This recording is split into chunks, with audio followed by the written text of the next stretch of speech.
Hudson Bay unfolds like a quiet inland sea, where cold winds and drifting ice shape a vast, harsh, yet compelling landscape.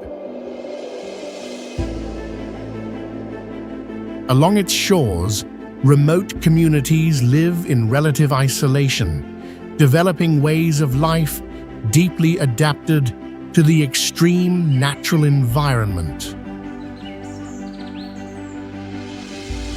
Long winters freeze the waters into endless sheets of ice, while short summers bring light and a rapid transformation of the surrounding nature. The ecosystem here is unique, with species adapted to extreme conditions, creating a rare world of life in a constantly shifting, frozen environment. Traces of history and survival remain visible, reflecting humanity's journey of exploration and connection with this distant and rugged region. What is it that makes this icy land so compelling, drawing those who seek untouched wilderness and the limits of nature?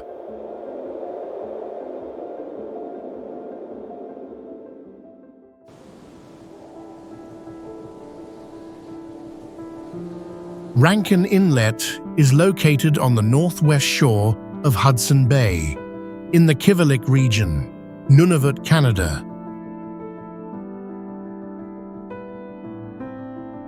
In Inuktitut, it is called Kangiklinik, meaning deep bay.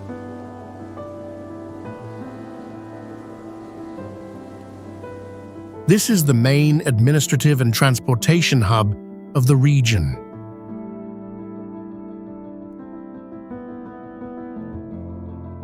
Flights from southern Canada typically transit here before reaching smaller communities.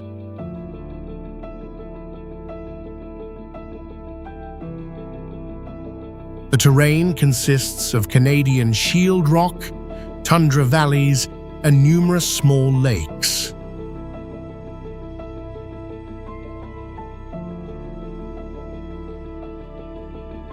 From the mid-20th century, Rankin Inlet developed as an industrial settlement rather than a traditional trading post.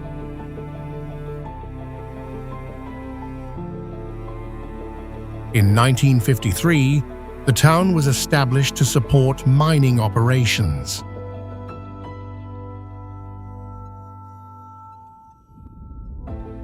The North Rankin nickel mine began operating in 1957, attracting Inuit labor from various areas. In 1962, the mine closed, causing an economic decline.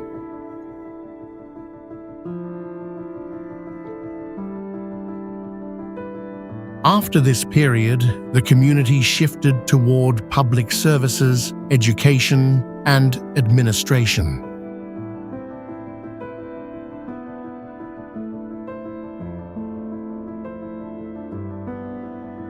The community in Rankin Inlet operates through a combination of traditional and modern elements.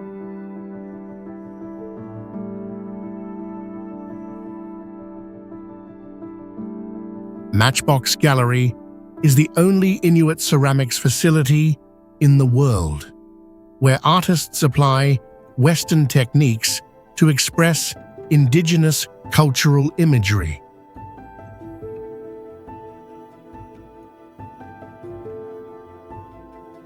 Sports activities, especially hockey, play a central role in social life.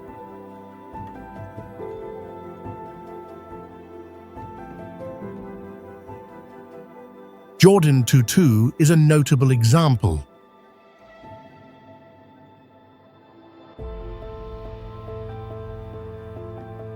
Main food sources include seal meat, whale, Arctic char, and bannock.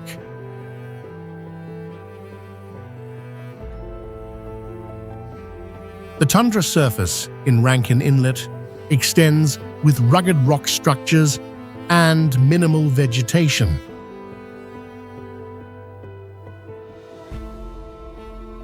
The Ikulugajjuap Territorial Park area includes fast-flowing rivers and archaeological remains.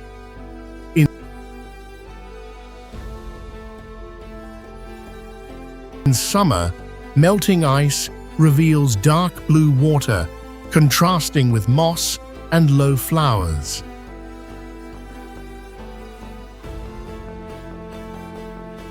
Winter forms a continuous ice layer across Hudson Bay.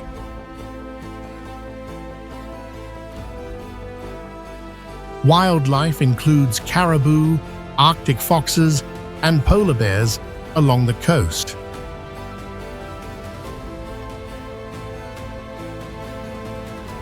Rankin Inlet functions as the central organizing hub of the entire Kivalik region. Activities here connect economy, culture, and the natural environment.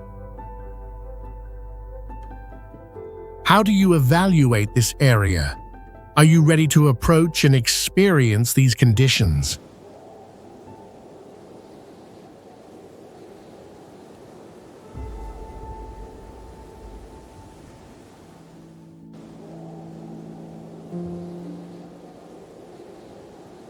From where silence seems to stretch endlessly, the journey continues toward a place older, deeper within the memory of the Arctic.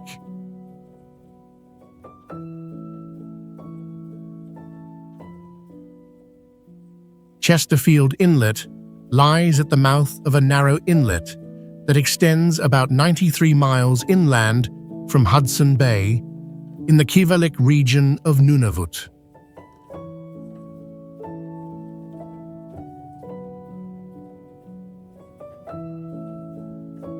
The population is only a few hundred people.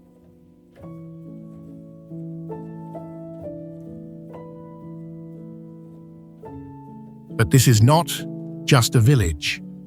It once served as the main administrative and educational center of the entire region in the last century.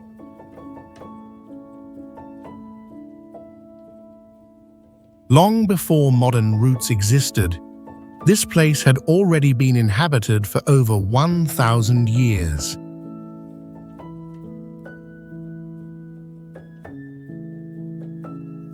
In a place where the past never truly leaves, Chesterfield Inlet continues to exist.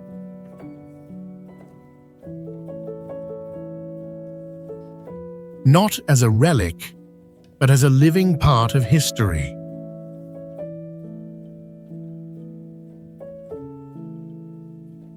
And standing there, the question is no longer what it has endured, but how much of it you can carry with you when you leave.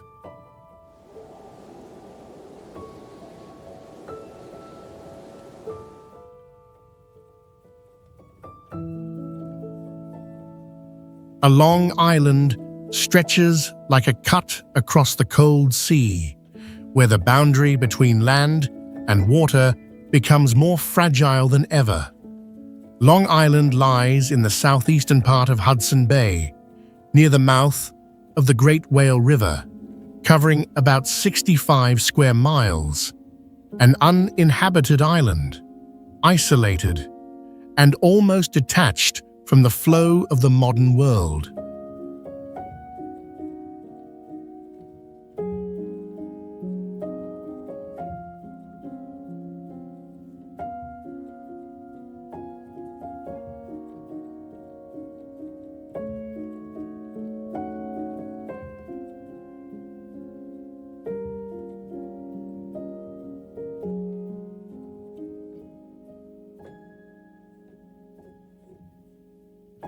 For centuries, this island appeared only as a reference point on navigation maps. Ships of the Hudson's Bay Company relied on its position to navigate through the vast and freezing waters. But long before those traces, Long Island had existed through billions of years of geological formation built from the ancient bedrock of the Canadian Shield. Although it sits close to the coast of Quebec, the island belongs to Nunavut, reflecting how human borders are drawn over a land that itself never changed.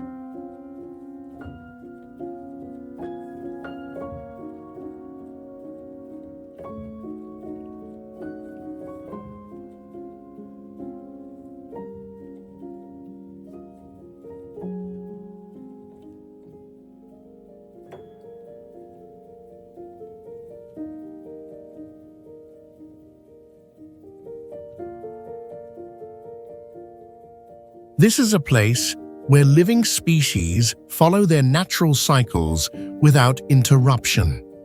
Arctic foxes move across rocky surfaces, while polar bears appear seasonally as sea ice connects land to the island. Seabirds gather to nest along the shores, and offshore, beluga whales and various seal species move through the deep waters. A simple tundra vegetation layer of mosses, lichens, and summer wildflowers forms the base of the entire food chain. Everything moves in its own rhythm, maintaining balance under extreme conditions.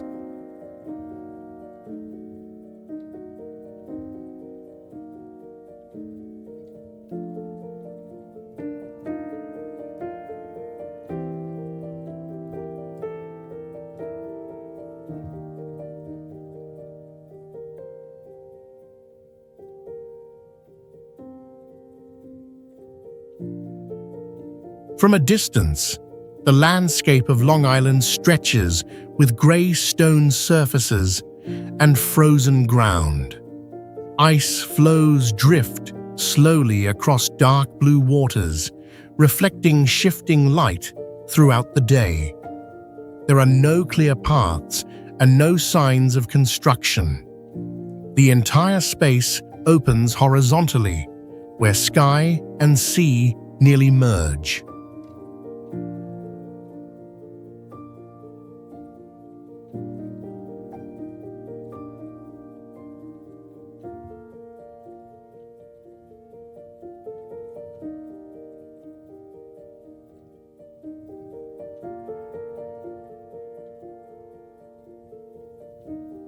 The presence of Long Island holds meaning beyond itself.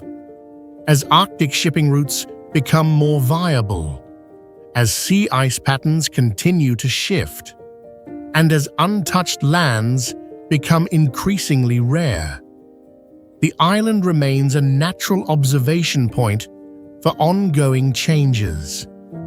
If you stood there within that vast and silent space, you would wonder, how many places can still remain unchanged in the future?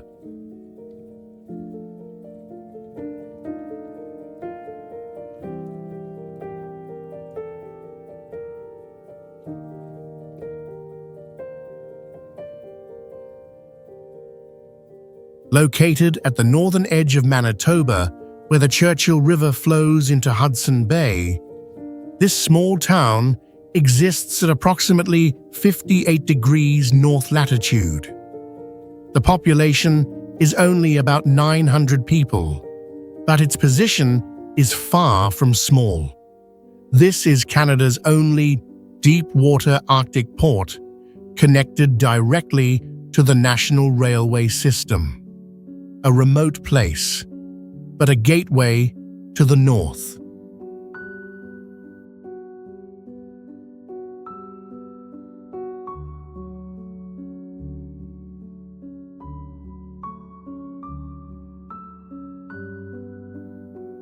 Long before it appeared on maps, this land belonged to the Inuit, Cree, and Dene for thousands of years. Then Europeans arrived. In 1619, The expedition led by Jens Munk wintered here. 61 men died. Only 3 survived. No warning. No second chance. Later, the Hudson's Bay Company built the Prince of Wales Fort in 1717 to control the fur trade. By the 20th century, Churchill became a wheat export route and a military base during World War II. A small dot on the map, but holding strategic value between inland Canada and the Arctic Ocean.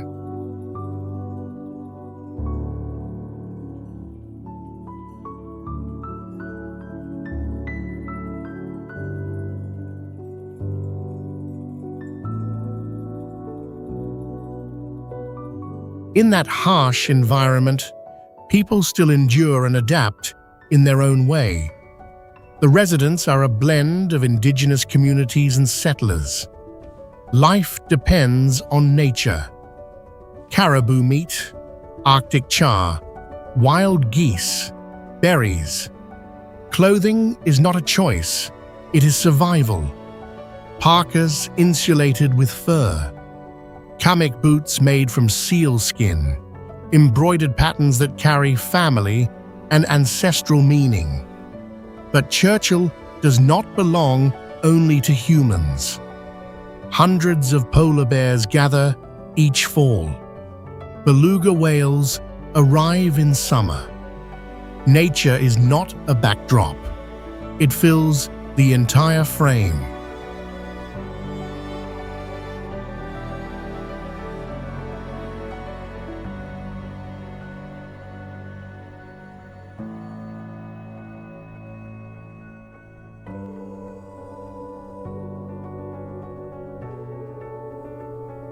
Surrounding the town is a landscape that is harsh and almost unchanged.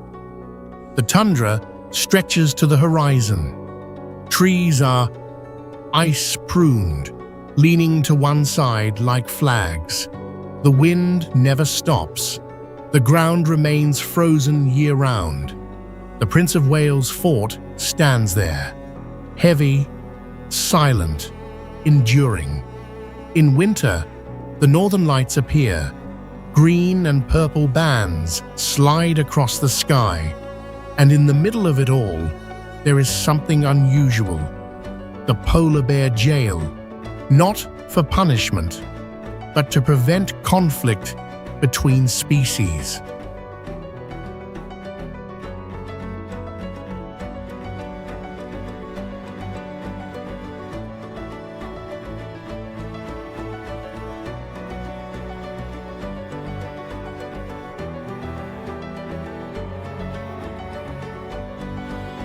At the edge of the familiar world, Churchill remains a boundary, not a place to conquer nature, but to understand it.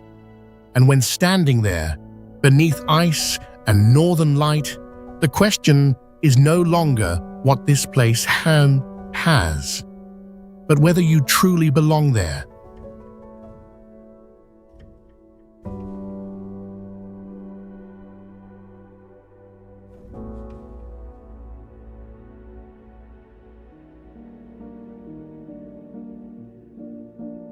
How much longer will Wapusk remain in its original form? And if you continue farther along the coast of Hudson Bay, you will reach an even harsher land. That is Polar Bear Provincial Park, located in northernmost Ontario, spanning over 8,880 square miles along Hudson Bay and James Bay, the largest park in the province, and one of the southernmost tundra regions left on Earth. Wild, flat, and completely isolated.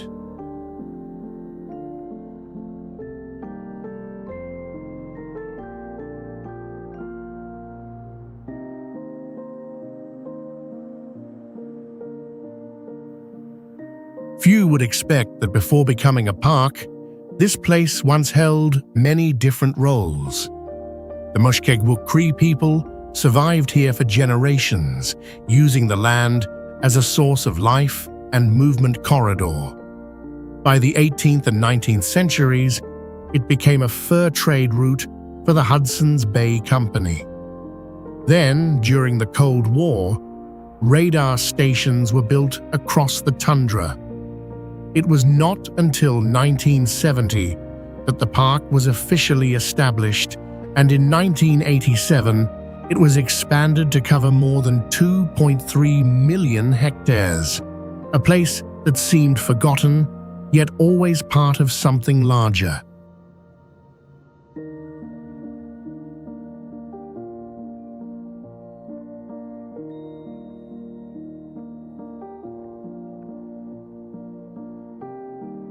What makes this place truly important is not what is easily seen, but what sustains the entire ecosystem. Beneath the frozen ground and wetlands lie moss, lichens, tundra grasses, and thick peat layers. These low plants retain heat, store water, and form the base of life. Because of them, threatened woodland caribou can survive, and from there, the chain continues. Polar bears hunt along the frozen coast. Walruses gather on offshore islands. Wolves and Arctic foxes move across vast land. If this foundation disappears, the entire system collapses, and isolation has become its final protection.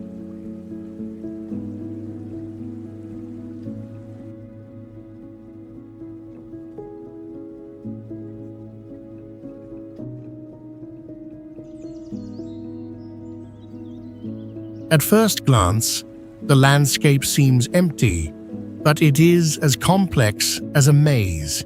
Ancient gravel ridges run parallel to the coastline, with wetlands and rivers woven between them. The ground is so flat that the sky dominates everything.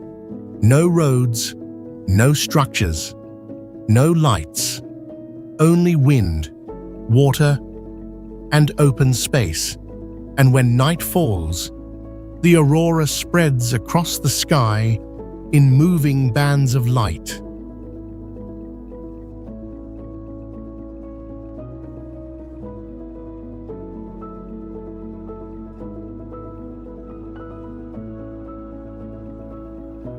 But that silence raises deeper questions. As the climate continues to change, as the tundra shifts, and as the species that depend on it begin to disappear. If you could stand there, in that nearly untouched space, you would wonder, how many places like this still exist before they are gone?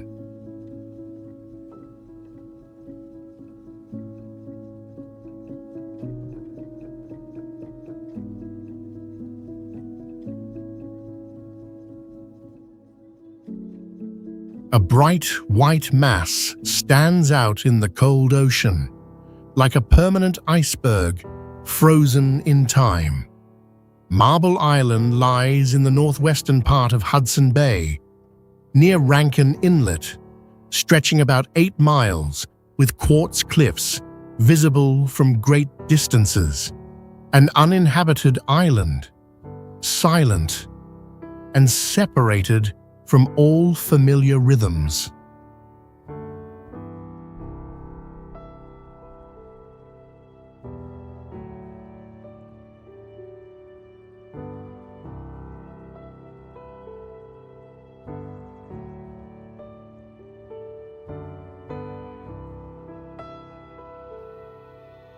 What remains here is not development, but traces of what once happened.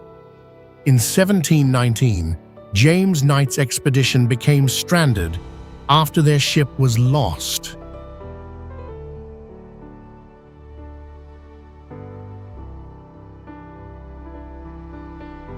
The entire crew gradually disappeared under extreme conditions.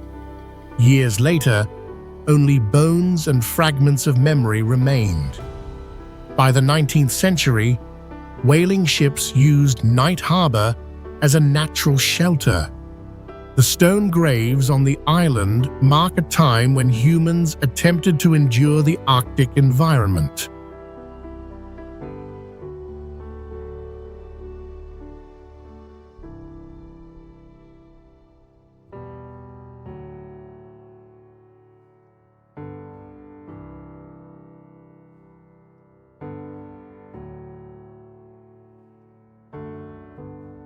Life on Marble Island unfolds in short, decisive cycles rather than continuous presence.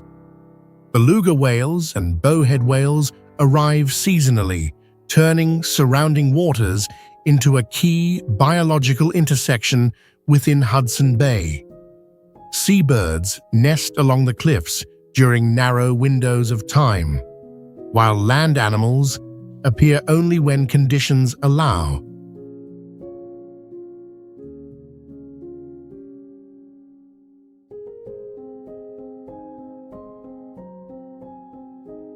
These cycles maintain ecological balance. At the same time, the island's position carries maritime significance, from a natural navigation marker for fur trading ships to a safe harbor in open waters. As Arctic shipping routes continue to develop, its role in observation and spatial awareness becomes increasingly relevant.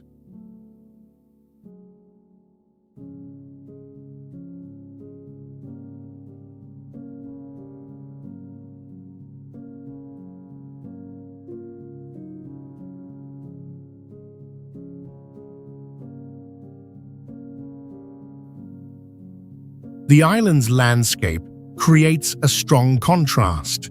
White stone reflects light against dark blue water and drifting ice.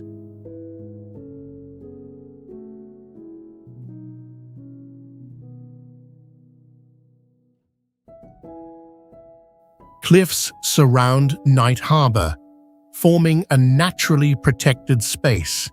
No structures, no signs of change, only rock, water, and open sky.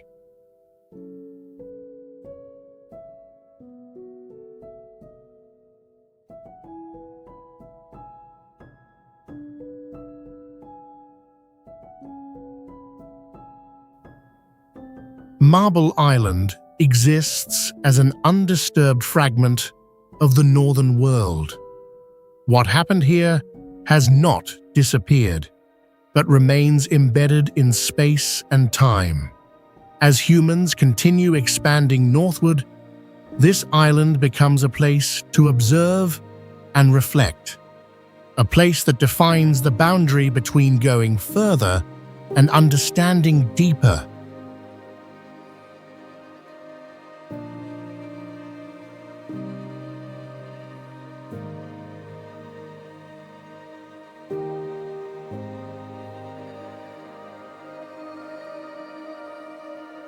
Starting from the western shore of Hudson Bay, Arviat is a community in the Kivalik region, Nunavut, Canada. This settlement lies near the border with Manitoba and is the southernmost point of Nunavut on the mainland.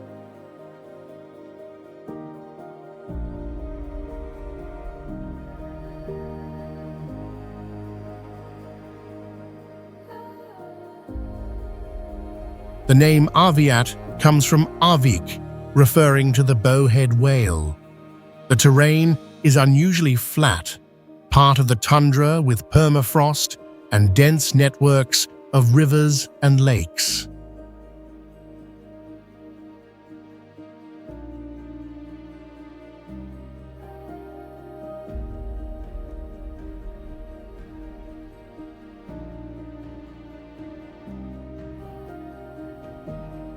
Looking back at its formation, Arviat was originally inhabited by the Puvirnituq, an Inuit group dependent on caribou. In the 1920s, Hudson's Bay Company established a fur trading post, creating an early economic center.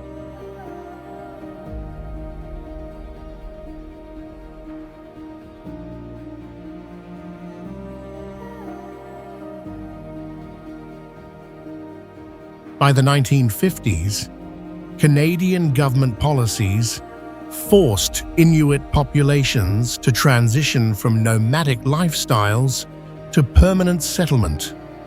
This process marked a major shift in survival structure and social organization.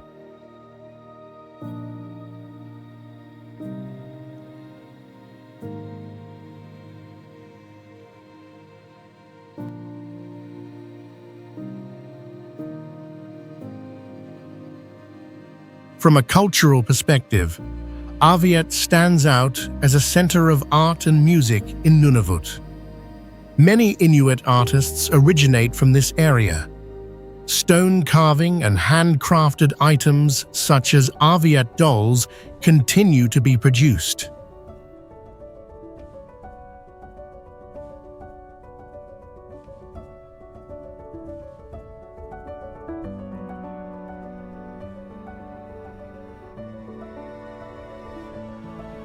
Residents apply Inuit Kuujjuarapik knowledge systems in daily life. Primary food sources include caribou meat, Arctic salmon, whitefish, and seal fat for energy in cold conditions.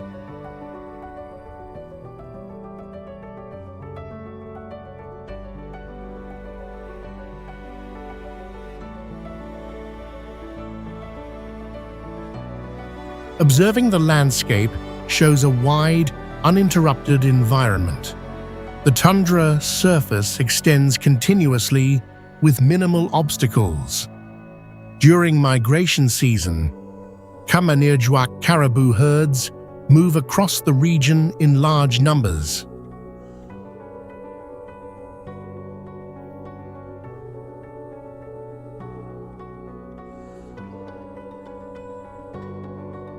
Polar bears appear along Hudson Bay in autumn.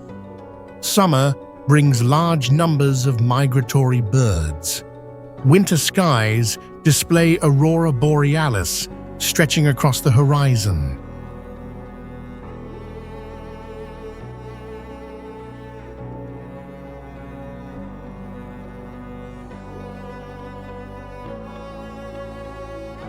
Across the broader context, Arviat represents a survival system transitioning from inland to coastal adaptation.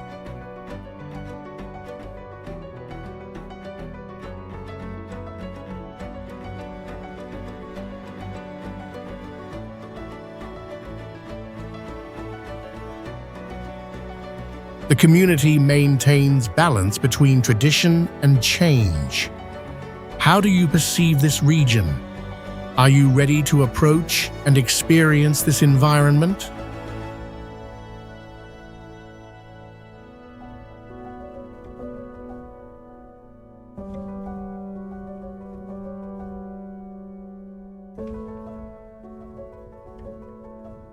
A stretch of land extends along the northern edge of the world, where every movement happens slowly, yet carries deep meaning. Cape Churchill Wildlife Management Area lies along the coast of Hudson Bay, stretching from the town of Churchill down to the Nelson River estuary, covering about 6,950 square miles of tundra and wetlands. It is the largest wildlife management area in Manitoba and one of the most important survival corridors of the Arctic ecosystem. Wind, ice, and life holding on.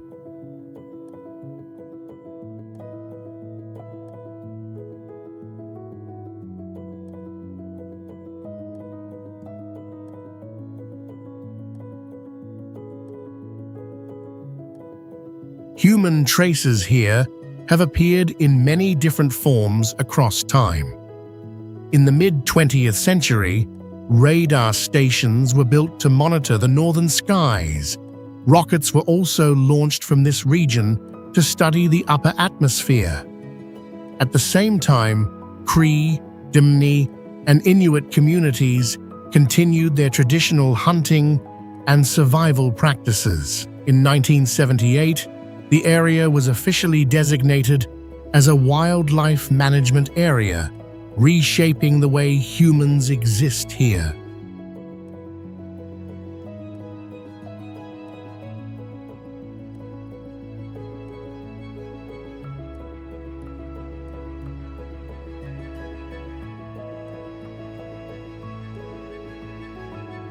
The value of this land lies in how every element connects into a complete system. Polar bears gather in large numbers in the fall, waiting for sea ice to form before beginning their hunting cycle.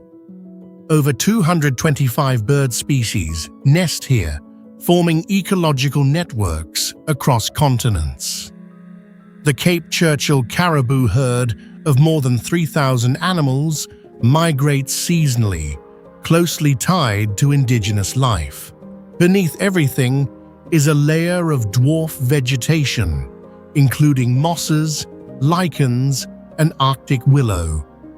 Small species that retain heat, store water, and stabilize the entire ecosystem. Any small change at this foundation spreads through the entire chain of life.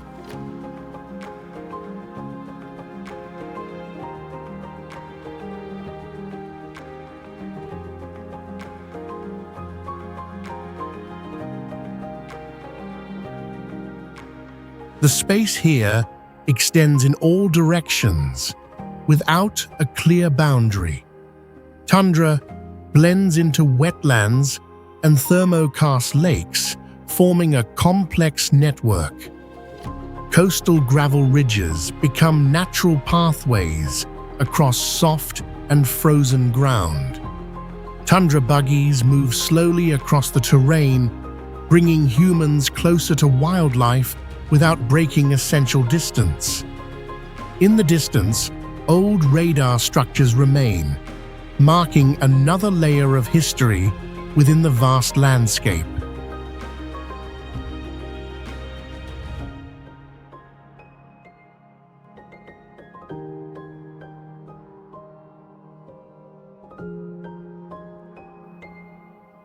Every element at Cape Churchill contributes to maintaining a fragile balance between humans and nature. Climate data, animal behavior, and tundra shifts are all recorded here. As ice changes with each season, as survival patterns begin to adapt, and as ecological corridors become more critical than ever. If you could observe the entire picture, you would realize one thing. The greatest value is not in exploring, but in keeping places like this alive.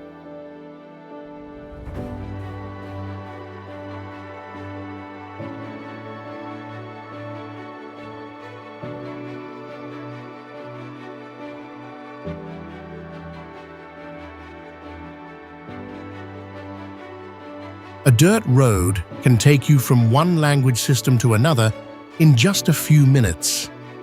Wapmagusti lies at the mouth of the Grande Rivière de la Baleine, on the eastern coast of Hudson Bay, near 55 degrees north latitude. The population is only a few hundred people, yet right next to it is Kuujjuarapik.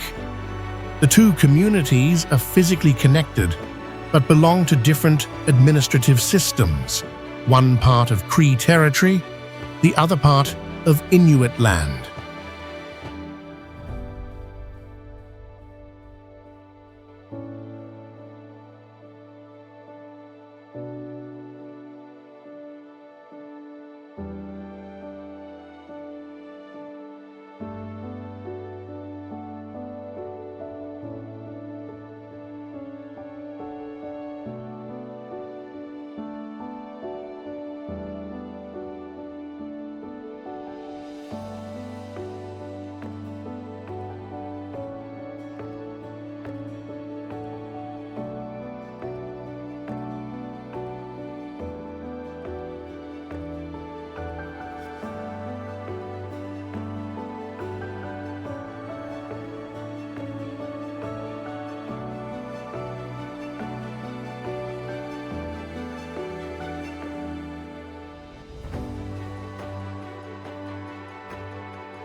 Before any official borders existed, this place already functioned as a natural meeting point. Each summer, the Cree traveled north along the river, while the Inuit moved south along the coast. They met at the river's mouth, exchanged goods and information, and then continued on separate paths.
The Great Whale River flows strongly into Hudson Bay, forming a brackish ecosystem rich in biological resources.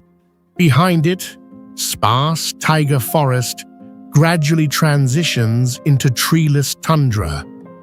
This shift does not happen abruptly, but unfolds across layers of landscape. Within this setting, the two communities exist side by side without clear physical boundaries. Differences are expressed through architecture, language, and social organization, rather than through visible divisions. At night, the northern lights appear overhead, clear and unobstructed by artificial light.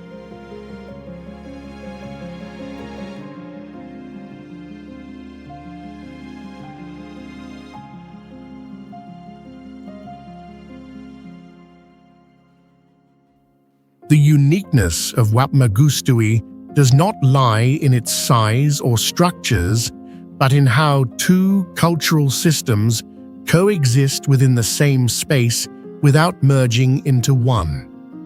This raises a different question. Can difference be sustained over time in a shared environment without needing to disappear in order to adapt?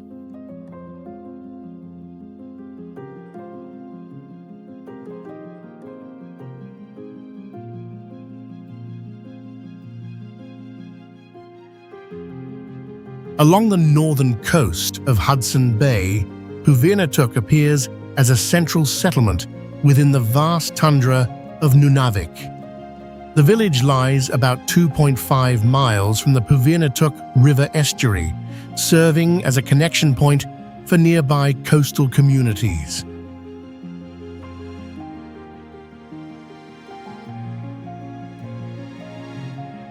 The entire area stretches across flat ground without trees, where cold conditions and ice dominate most of the year.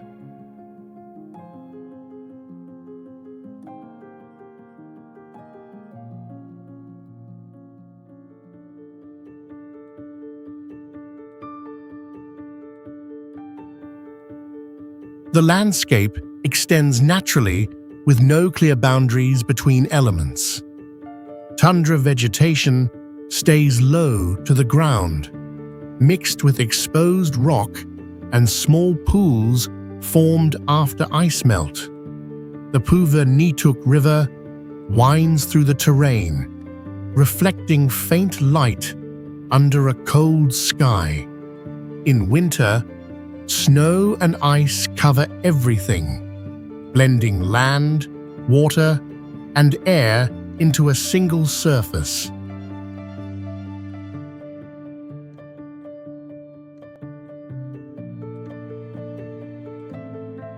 During the short summer, the ground reveals shades of gray, green, and light brown.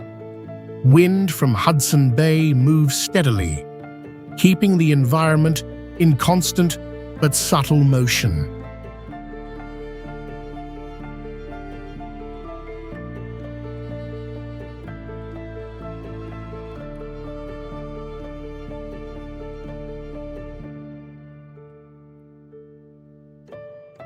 Life for the Inuit community is directly tied to the environment. Hunting and fishing follow seasonal patterns based on the movement of caribou, seals, and fish. The river serves as a natural route for travel and resource access.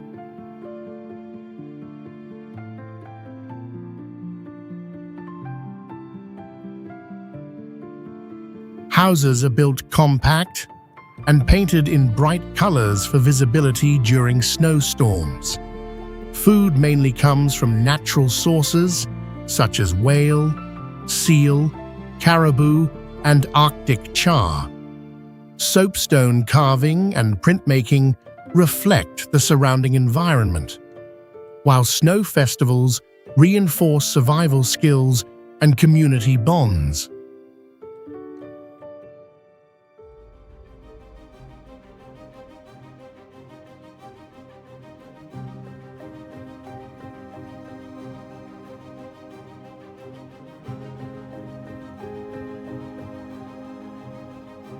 The name Puvirnituq in Inuktitut means place that smells like rotten meat, linked to legends of famine and animal remains after ice melt.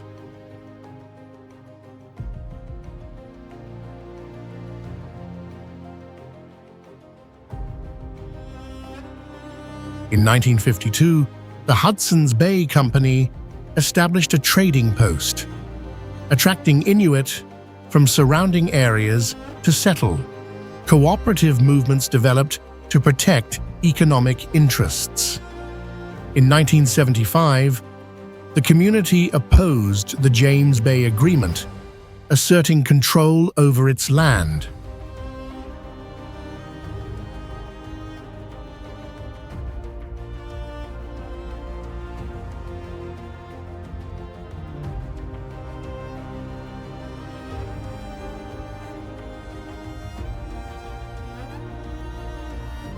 Puvirnituq maintains a balance between harsh nature and human life, where adaptation defines survival. It stands as a model of resilience, connecting culture, subsistence, and environment in the Arctic.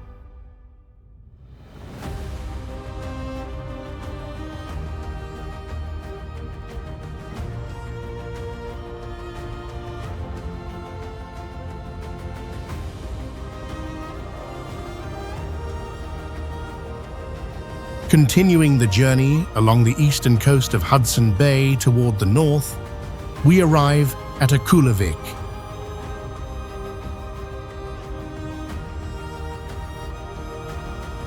This is a village deeply rooted in Inuit identity, where nature still retains an almost untouched state.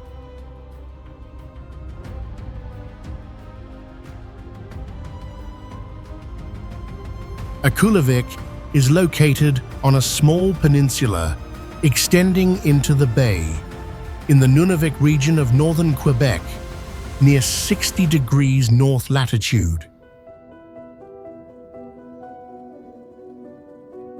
The population is only a few hundred people, yet the surrounding space feels nearly empty.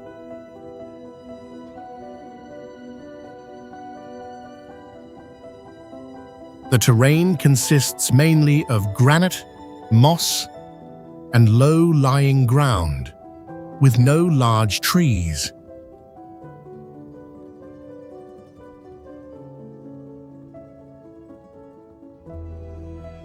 Before becoming a permanent settlement, this place functioned as a seasonal stop.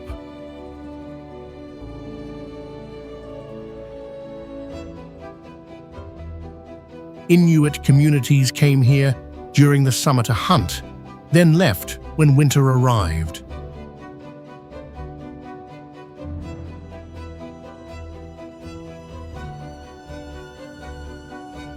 In the 1920s, a Hudson's Bay Company trading post appeared, bringing temporary change.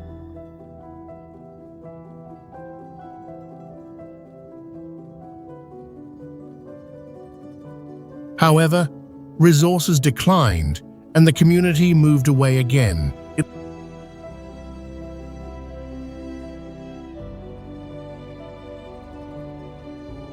was not until 1976 that Akulivik was re-established, when Inuit families chose to return to their ancestral land in search of a way of life more closely tied to tradition.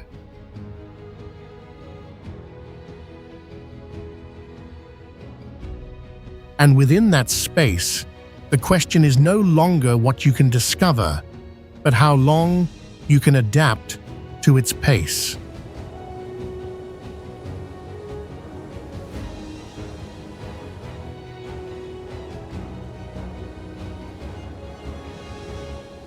The sea here never stands still. Ivujivik sits exactly at the meeting point between Hudson Bay and Hudson Strait, on the northern tip of the Ungava Peninsula, near 62 degrees north latitude. The wind blows constantly.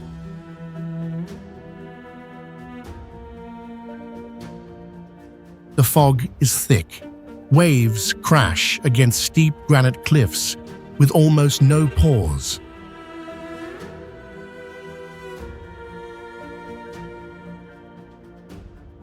A community of a few hundred people, positioned between two of the region's strongest ocean currents.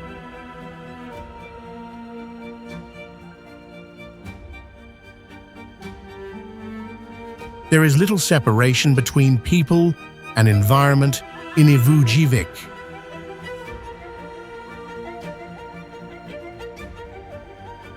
Life depends directly on the sea. Beluga whales, bowhead whales, seals, seabird eggs collected from cliffs. These are not just food sources, but the foundation of cultural continuity. At the same time, the village sits at a key maritime junction where icebreakers and transport vessels pass through.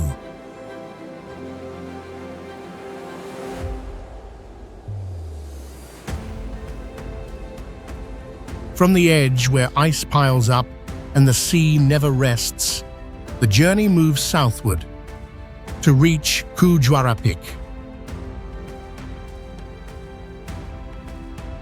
This village lies at the mouth of the Grande Rivière de la Baleine on the eastern coast of Hudson Bay, near 55 degrees north latitude.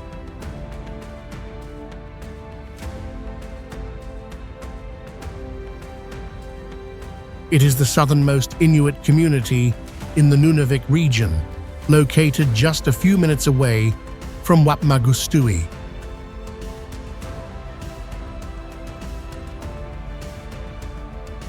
A rare position where two indigenous communities exist side by side under different systems, with the sea in front and a transitional boundary between forest and tundra behind.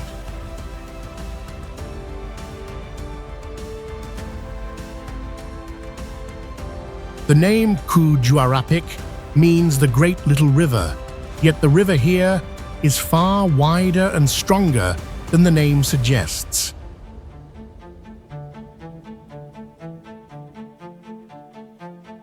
Since the 18th century, this has been an important trading post, where Inuit brought seal oil and ivory for exchange.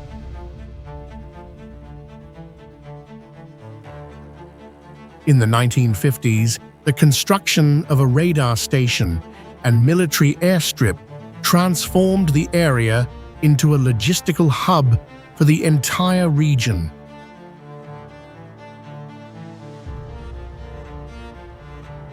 What was once a stopping point became a gateway, and that role continues today.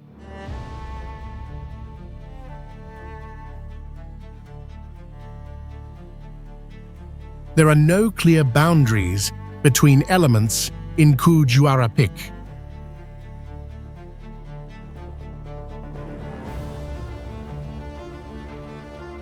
Sea and river merge, forest and tundra overlap, and two cultures coexist without merging into one.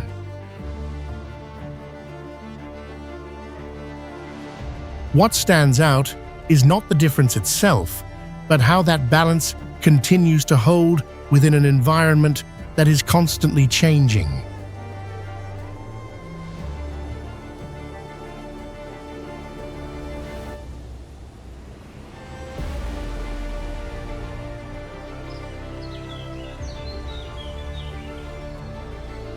The northernmost point of Ontario is not marked by a visible boundary, but revealed through a gradual shift in landscape. In Fort Severn First Nation, the Severn River widens before reaching Hudson Bay, about 5 miles away. The entire area lies within the Hudson Bay lowlands, a vast, nearly flat wetland, where sparse forest transitions into tundra. There are no permanent roads. Aside from a temporary winter road lasting only a few weeks, all access depends on air travel.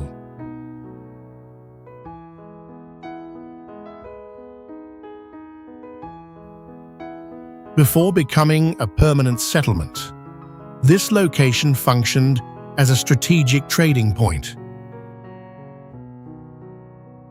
In 1689, the Hudson's Bay Company established a fort here known as Churchill Fort, marking the beginning of its long commercial role. A year later, French forces captured the site, and control was only restored after the Treaty of Utrecht in 1713. By the mid-20th century, Indigenous residents gradually concentrated around the trading post, forming the present-day community. Today, Fort Severn operates as a self-governing community of the Wasahao Cree Nation, maintaining efforts toward autonomy and environmental protection.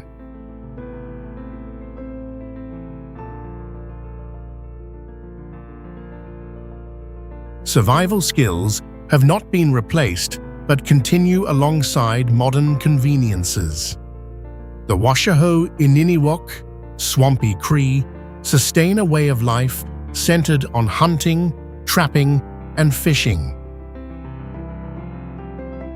Spring marks the goose hunt, a critical period for gathering and storing food. Polar bear, seal, caribou, and deer form part of the diet, reflecting the intersection of forest and coastal ecosystems. Whitefish and sturgeon are caught from the river, while berries are collected for additional nourishment. Craftsmanship using wood and animal hides continues to be passed down through generations.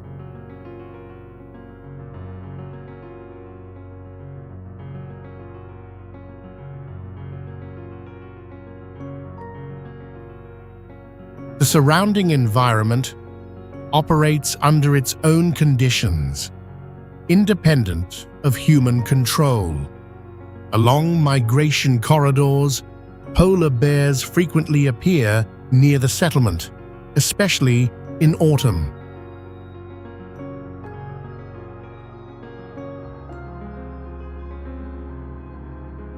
The Severn River carries cold water and sediment toward the bay, while the coastline opens into an expansive horizon where land and sky merge.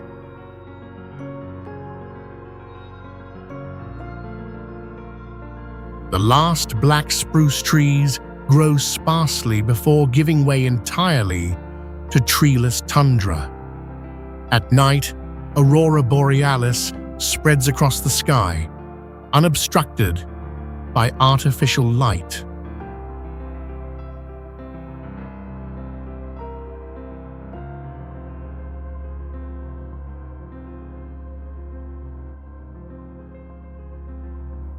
In Fort Severn, there is no clear boundary between past and present. Layers of history, from trade and conflict to indigenous life, continue to exist simultaneously within the same space. This community is not defined by stability, but by its ability to maintain balance within a constantly shifting environment.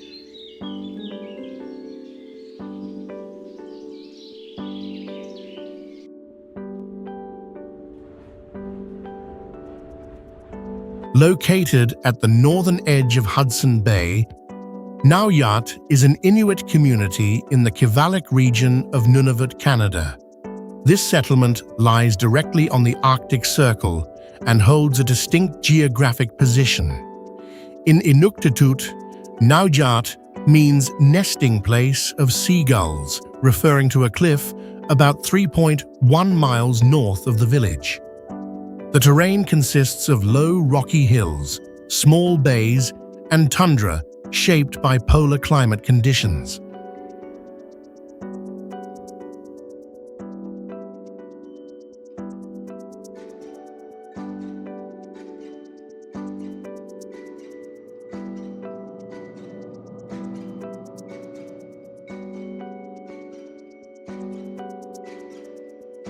The name Repulse Bay reflects a failed exploration attempt in history. In 1742, Christopher Middleton entered this area seeking the Northwest Passage, but did not succeed. Before that, Inuit of the Thule culture had long inhabited the region, building homes from whale bones and stone. In 1916, Hudson's Bay Company established a trading post, integrating the area into regional economic systems.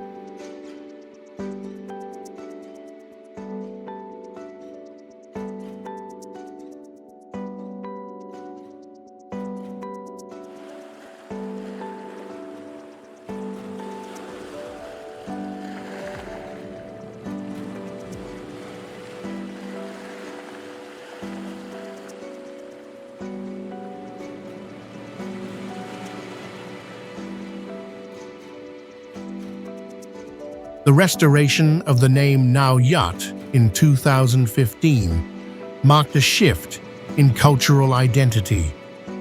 The community actively removed the colonial name to reaffirm Inuit heritage. The area was previously used by John Ray as a base for exploration. Traditional hunting practices continue, including regulated bowhead whale hunting for community use.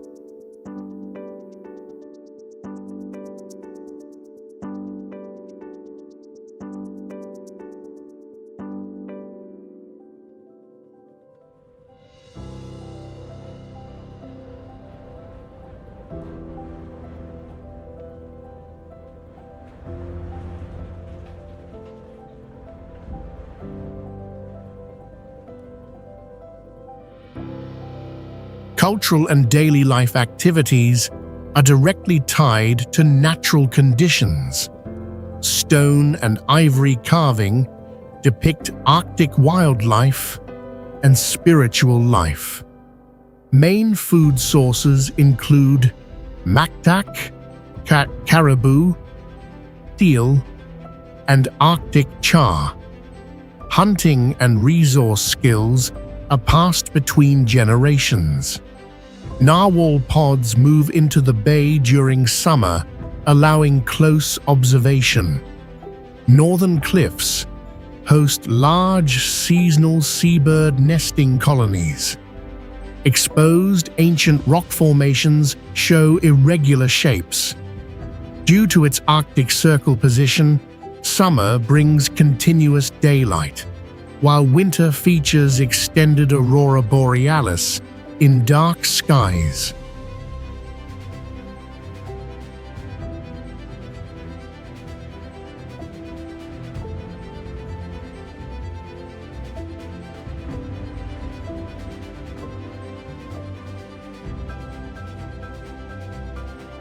The existence of Naujaat reflects a direct relationship between humans and the Arctic environment. Are you ready to experience these conditions?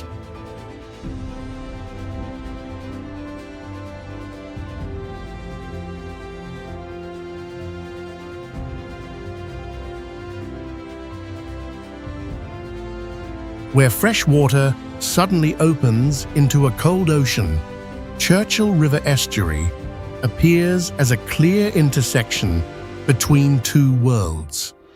Located on the western shore of Hudson Bay, this area functions both as a natural river mouth and as the activity center of the town of Churchill, one of the few places in the Arctic where humans and nature coexist in an open environment.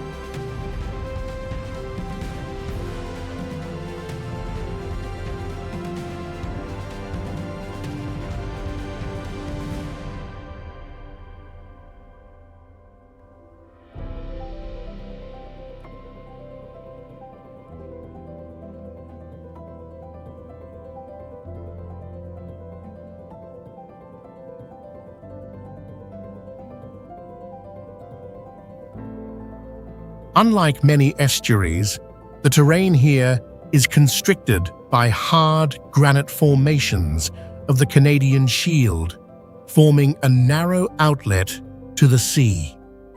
This structure made it strategically important early on. From the 17th century, the Hudson's Bay Company established trading posts, leading to competition between Britain and France. The Prince of Wales Fort was built as a control symbol but fell quickly in 1782.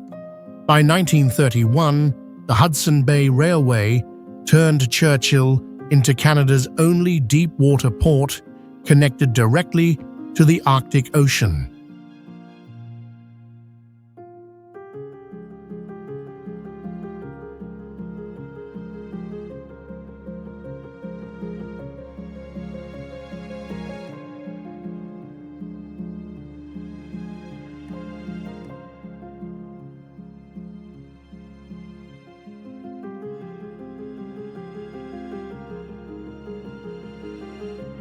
The interaction between river water and seawater creates a uniquely valuable ecosystem.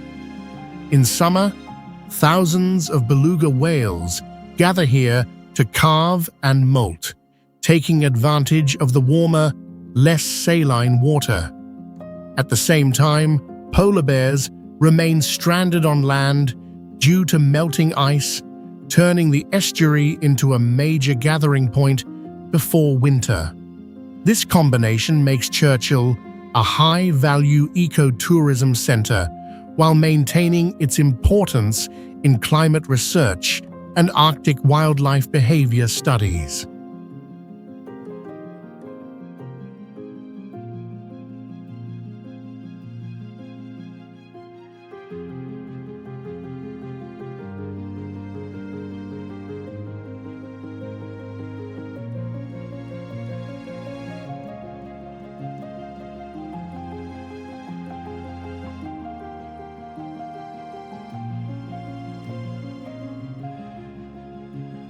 The environment of the estuary shifts constantly throughout the day. The surface may appear calm in the morning, then become active as whales move beneath it. Granite outcrops create a rigid foreground, contrasting with the flat tundra beyond. At night, the sky opens completely, where auroras appear frequently, reflecting across the cold water in continuous motion.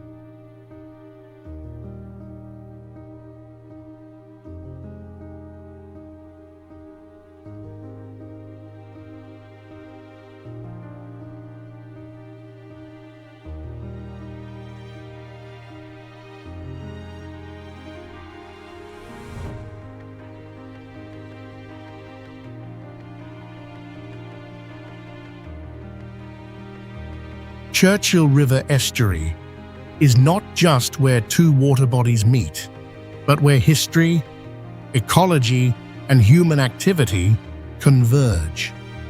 A space where all elements coexist without one fully dominating the others.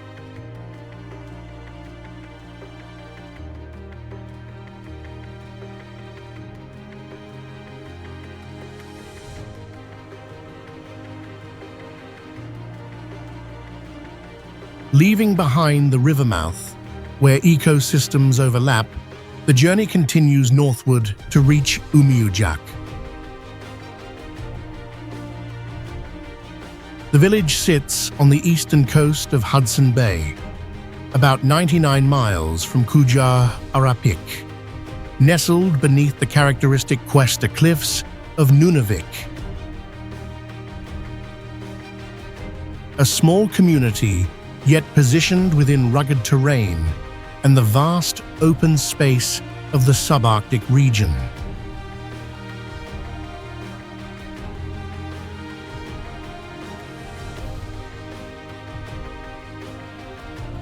Just behind the village, a large hill stands out with a shape resembling an overturned Umiujak boat.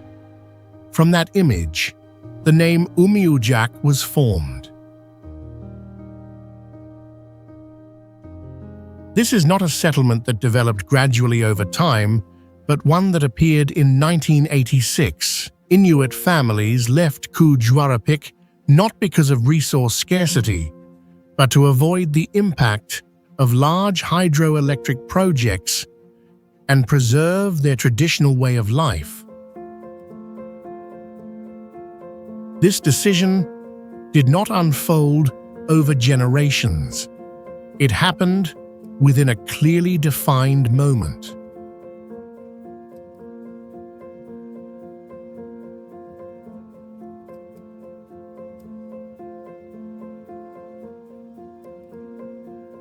The people of Umiujak do not simply inherit tradition, they actively choose to maintain it. Many families still organize life around hunting seasons, fishing cycles, and animal migration, despite having access to modern alternatives. Children grow up within two systems: formal education on one side, and on the other, learning to read tracks in the snow, navigate through wind, and handle prey in real conditions. The Inuktitut language is used daily, not as a symbol, but as a practical tool. Community bonds are also more visible. Food is shared, knowledge is passed directly, and decisions often follow collective patterns rather than individual ones.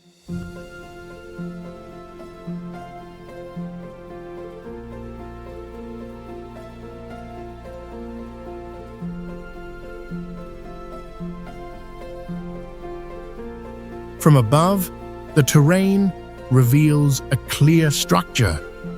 Cuesta ridges form layered walls with one steep side and one gentle slope, opening into sheltered valleys. Richmond Lake lies nearby, separated from the sea by a narrow strip of rock, creating a nearly isolated body of water. Offshore, cold currents attract beluga whales and walrus.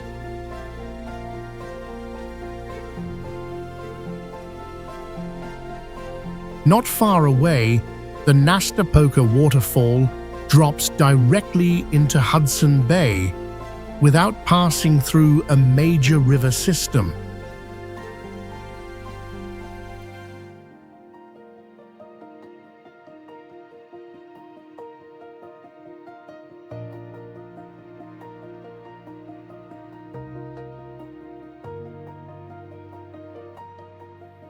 Umiujak does not have centuries of history to explain its existence.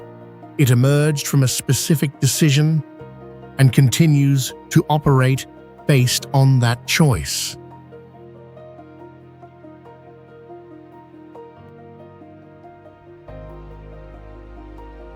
What stands out is not whether the community is new or old, but how it deliberately redefined its relationship with the environment from the very beginning.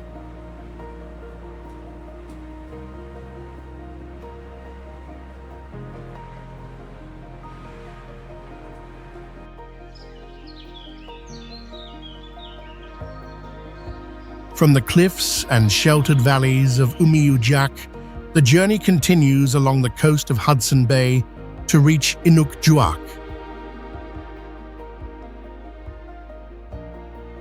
The village lies at the mouth of the Inuujak River, near 58 degrees north latitude. It is not the northernmost point, but the climate here is harsher than many places at the same latitude due to cold ocean currents. The terrain consists mainly of low rolling hills and open tundra with no large trees.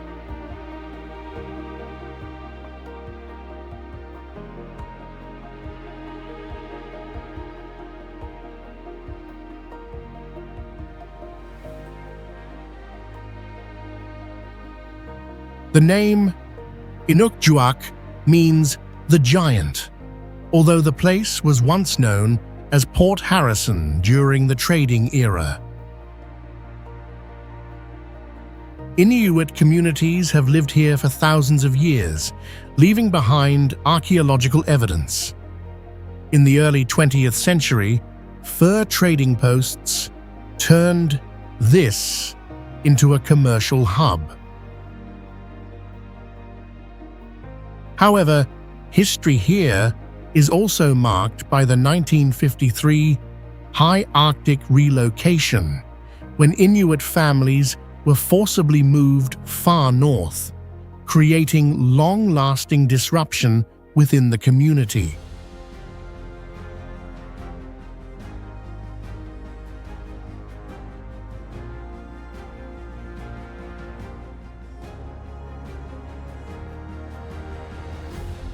The people of Inuujak do not simply adapt to the environment, they organize their entire way of life around it. Inuktitut is used daily, and hunting knowledge remains central to survival and identity.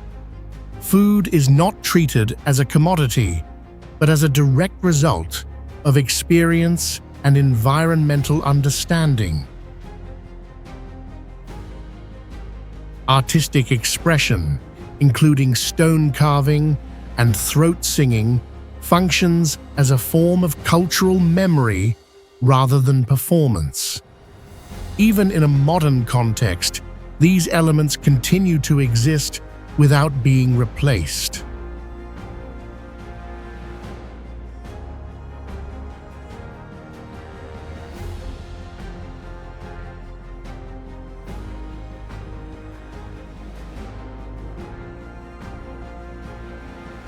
The Inuujak River creates a clear geographic axis, with strong rapids and changing water color depending on the season. Offshore, the Hopewell Islands appear as the ice recedes, expanding the landscape into the sea. On land, ancient Thule stone structures remain alongside modern buildings. Vegetation is limited to moss and lichen, yet still supports wildlife such as polar bears, Arctic foxes, and migratory birds.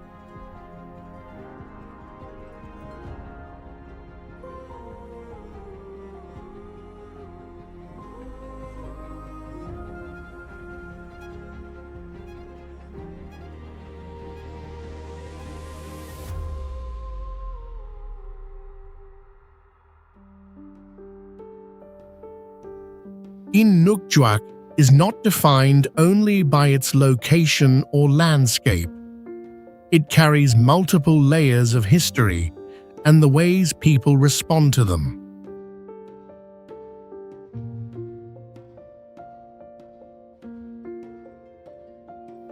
What stands out is not what the community has experienced, but how it continues to exist without losing its core cultural structure.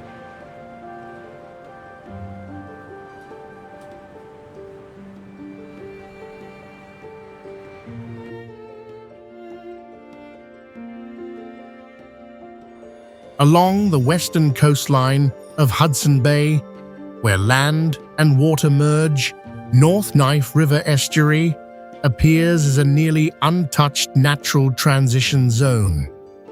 Positioned between the Seal River estuary and the Churchill River estuary, this area shows no sign of urban development, only a space where fresh water gradually blends into salt water in a stable state.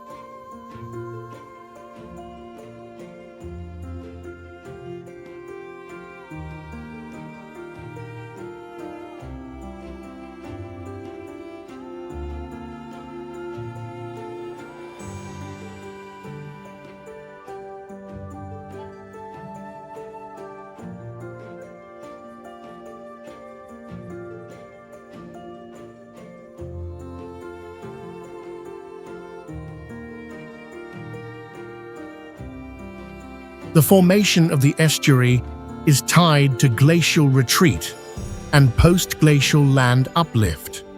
As the ice sheets melted, wide tidal flats and salt marshes emerged, shaping the current landscape.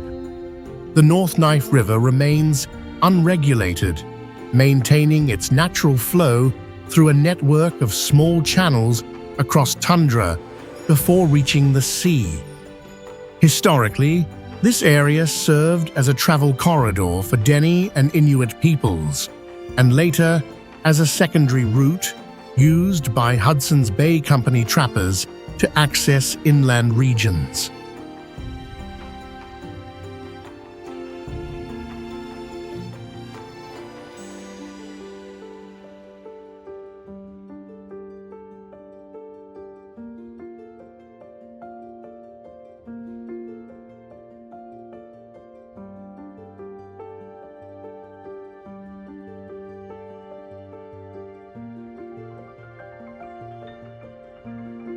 Although there is no permanent settlement, the area plays an essential role for both humans and ecosystems.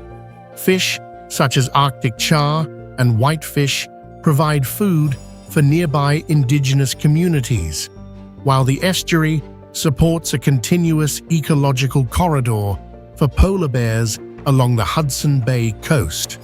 It also serves as a scientific reference point for studying untouched Arctic estuaries. Within this system, beluga whales appear seasonally, polar bears rest along riverbanks, and wolves and foxes thrive on stable food sources. Vegetation consists of dwarf willow, moss, and salt-tolerant plants that sustain the food chain.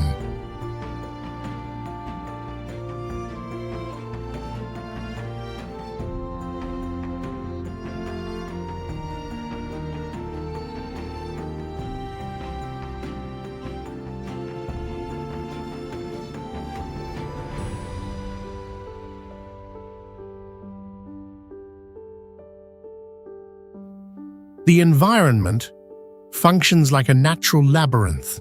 Channels wind through mudflats and granite, shifting with the tides. When water recedes, wet ground and smooth stones are exposed, reflecting dim Arctic light. Fog frequently blurs the boundary between land and water. In autumn, the tundra shifts into yellow and red tones, creating visible change while maintaining a steady rhythm.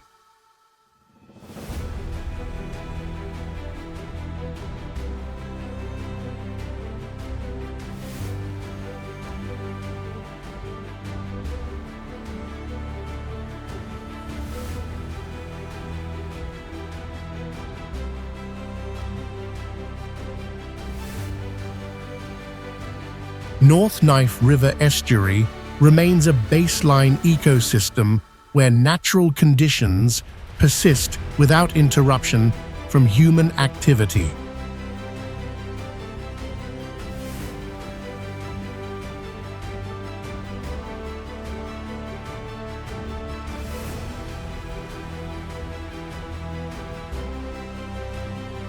Leaving behind communities that still maintain a traditional hunting rhythm, this journey leads not to a village, but to a place that once stood at the center of an entire system. York Factory is located on the northern bank of the Hayes River in northeastern Manitoba, about 7 miles inland from the mouth of the Nelson River, and nearly 155 miles southeast of Churchill. There are no permanent residents today, yet this site was once the most important connection point in northern North America.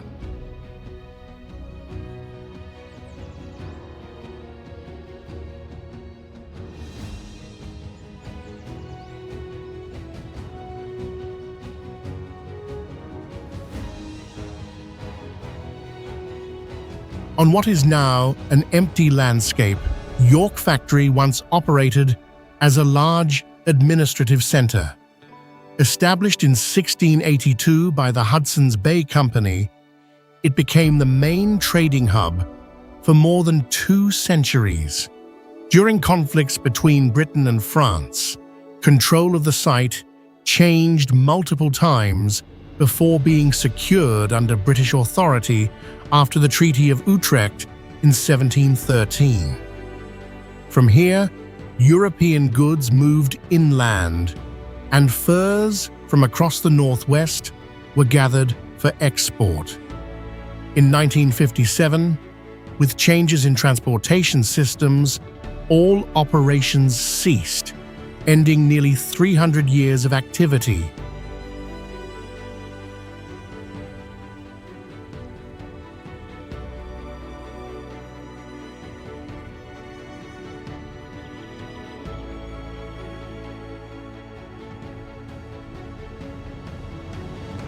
Today, York Factory has no permanent human settlement. People left, and the ecosystem reclaimed the space. Polar bears appear along the coastline and river mouth. Caribou move across the tundra with the seasons. Arctic foxes, snowy owls, and migratory birds use the area as temporary habitat. Offshore, beluga whales and seals travel through the cold waters of the bay. A place once defined by human presence now follows natural cycles.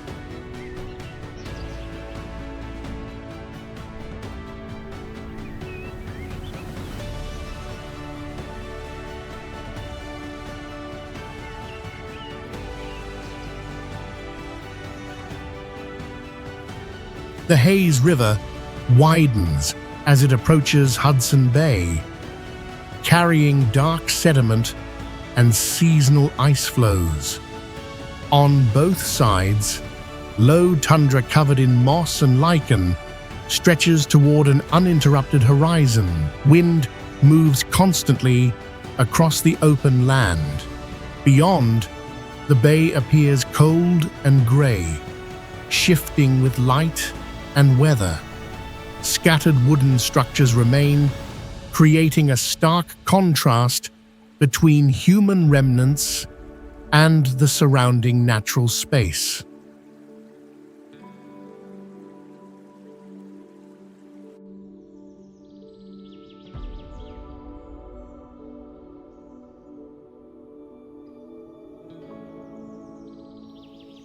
York Factory no longer functions, but it has not disappeared.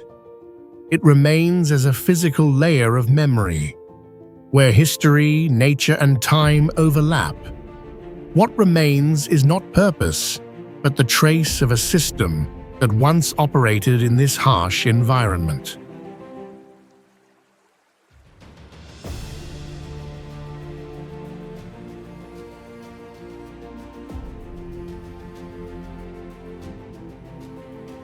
At the junction of two cold Arctic straits, Southampton Island appears as a large landmass that connects different natural regions. Located between Welcome Sound and Fox Basin, this island not only has significant size, but also supports the community of Coral Harbour, one of the few inhabited places in the open Arctic landscape.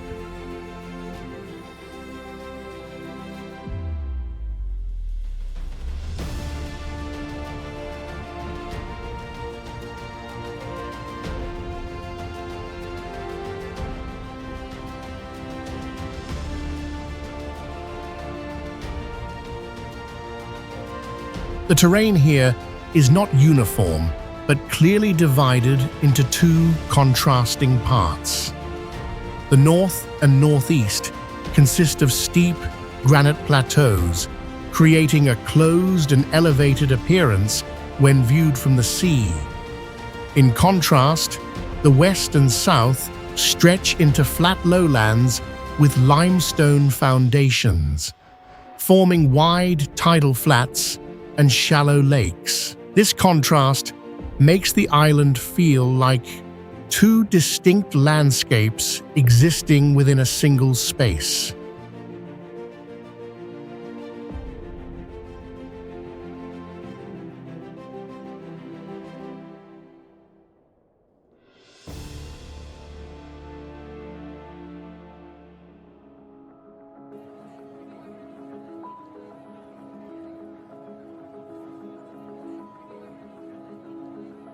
Life in Coral Harbour reflects how humans adapt to the Arctic environment.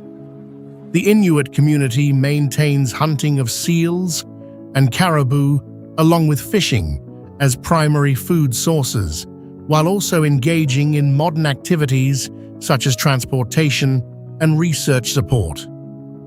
The Inuktitut language is used daily, alongside traditional knowledge of reading ice, wind patterns, and navigation across tundra passed down through generations. Clothing made from seal skin is treated to resist wind and salt, while walrus ivory carving reflects daily hunting life.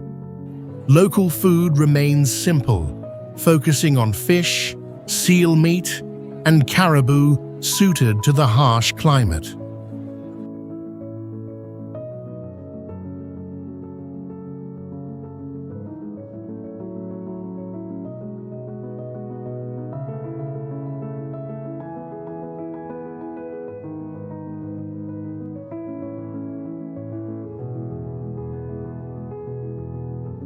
The island's landscape unfolds gradually without sudden changes. Pale grey rock flats lie along the shoreline, where tides reveal wet ground and shallow pools. Beyond that, tundra spreads with low vegetation, showing patches of colour during the short summer. Wind moves constantly, carrying cold air and moisture, keeping the environment in a steady, subtle motion.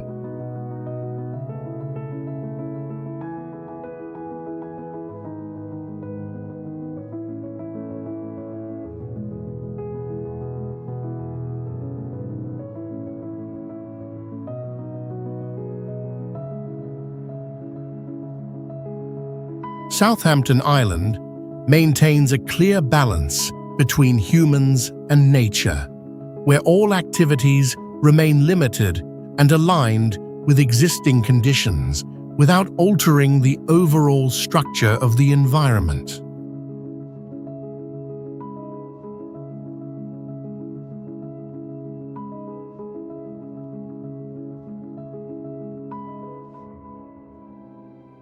The island chains of the Belcher Islands do not remain still. They curve like soft lines drawn across the deep blue waters of Hudson Bay. Around 1,500 small islands stretch across this formation, with Akulivik as the only inhabited community within it, a place where people live, yet the sense of isolation from the rest of the world remains clear.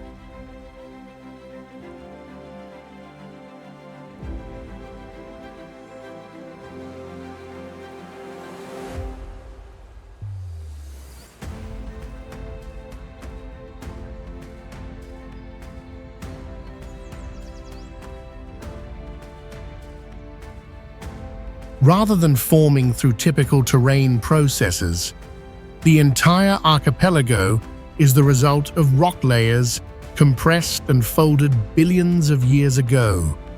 Sedimentary and volcanic formations intertwine, creating long ridges that divide the sea into countless narrow and deep channels. When Henry Hudson passed through in 1610, this area was only a point on a map, but detailed records emerged in the early 20th century.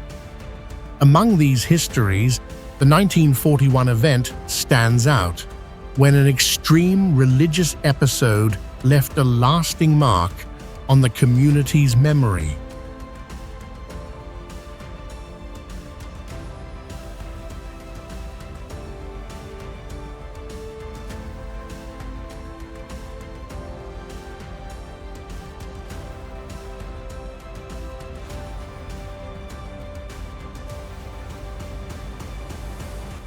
Life in the Belcher Islands does not exist separately from the surrounding environment.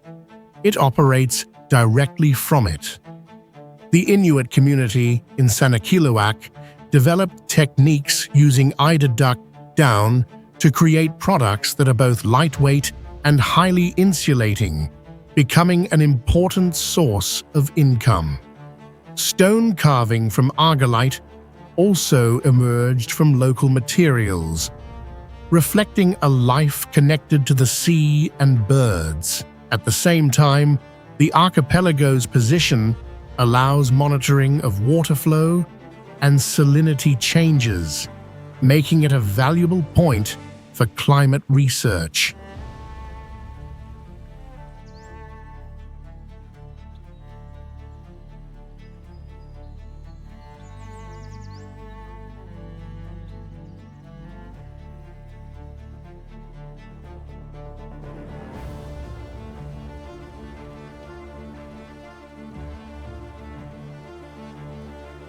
Moving between the islands feels like navigating an open maze. Long rock ridges suddenly block the view, then reveal still water spaces behind them. The surface shifts constantly between movement and calm, while fog drifts through narrow passages, blurring spatial boundaries.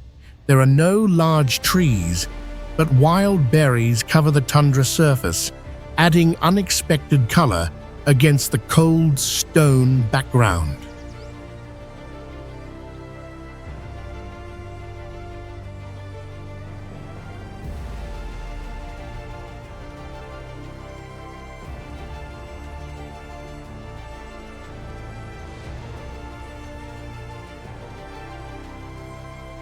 The Belcher Islands do not exist as a completely separate land, but as a place where humans and nature maintain a shared balance.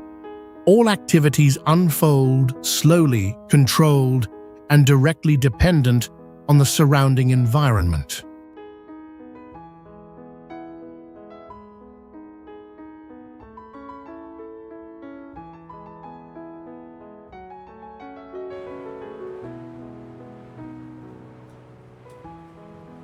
Penny Ice Cap appears as a vast mass of ice covering the plateau of Baffin Island, where the terrain gradually disappears beneath a dense white layer with almost no clear endpoint. Located in Nunavut, Canada, this ice mass spans about 2,317 square miles and is one of the remaining parts of the Laurentide ice sheet.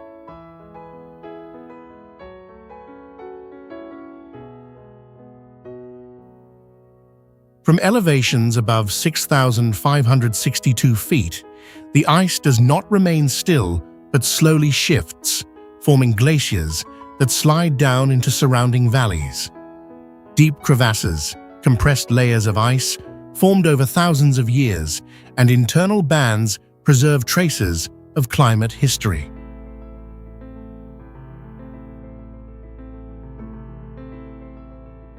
Beneath the ice lies ancient bedrock almost entirely covered, while above it there are nearly no visible signs of life.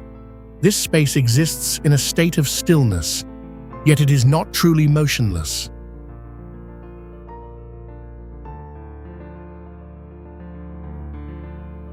Facing the penny ice cap, the sense of time begins to change, as everything is no longer measured by movement, but by accumulation.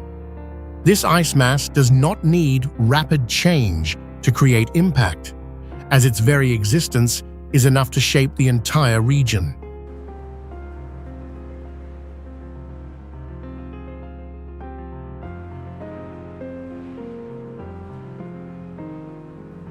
Kuujjuarapik is not just a village, but a place at the edge of the world where land stops and nature begins to dominate absolutely.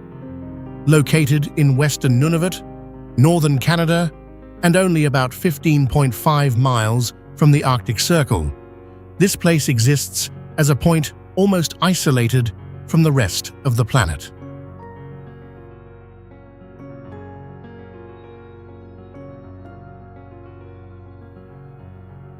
At the mouth of the Coppermine River, stretching over 525 miles before flowing into the Arctic Ocean, Kuujjuarapik is covered in ice for most of the year, with winter temperatures often dropping below -40 degrees Fahrenheit and periods of darkness lasting for weeks. Yet within those conditions, life persists in a resilient and quiet way.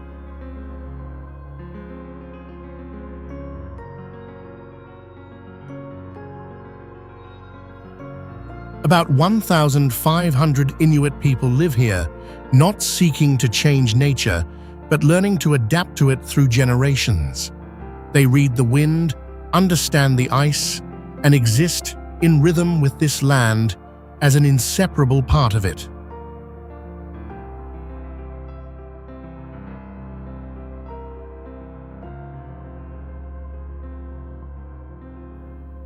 Standing in Kuujjuarapik, the sense of exploration gradually fades, replaced by a confrontation with a world that does not belong to humans. And in that very moment, the true meaning of this place begins to reveal itself.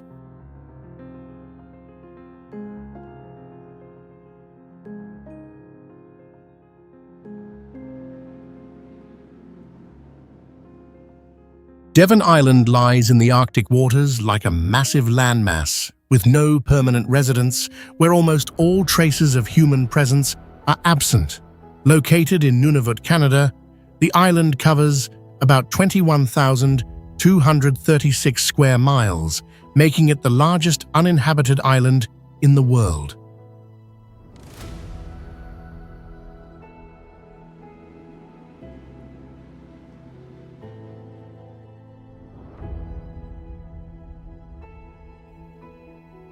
The terrain here is not soft or diverse, but dominated by rocky plateaus, dry valleys, and formations shaped by millions of years of erosion.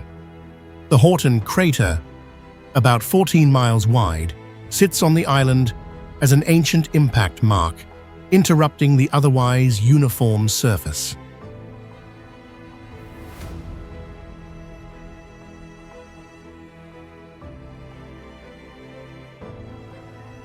There are no cities, no developed infrastructure, only a few research stations operating seasonally. Biological elements appear in very limited forms, allowing the entire area to remain in a nearly untouched state.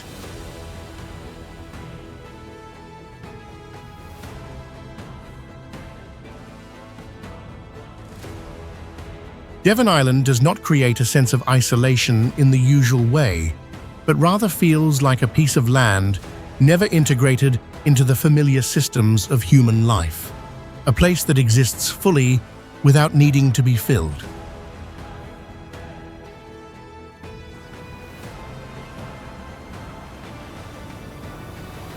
The Coppermine River flows through the cold wilderness of northern Canada like a deep cut through time, stretching about 525 miles from Lac de Gras to the Arctic Ocean.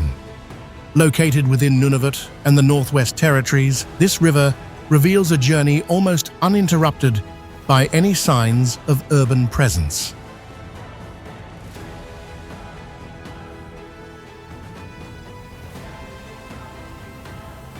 Along its course, the terrain shifts constantly from barren rocky plateaus to deep canyons and powerful rapids where water crashes downward with relentless force.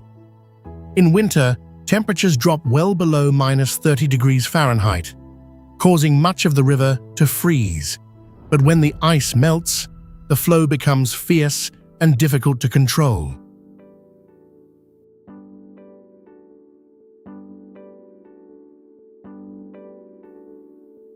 The name Coppermine originates from natural copper deposits once used by indigenous peoples hundreds of years ago, forming an early connection between humans and this land. The Inuit and other indigenous communities have relied on the river as an essential route for travel and survival.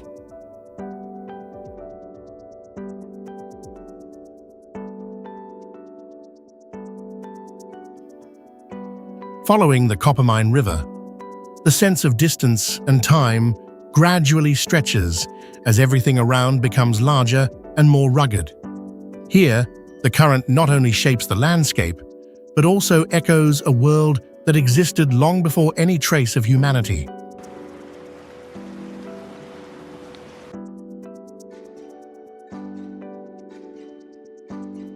Umiujak National Park does not open as a wide landscape, but stretches like a corridor compressed between massive rock formations. Located on Baffin Island in Nunavut, Canada, the park spans about 7,915 square miles, yet its core is concentrated around the Umiujak Pass, which extends nearly 62 miles, where all movement is guided along a single axis.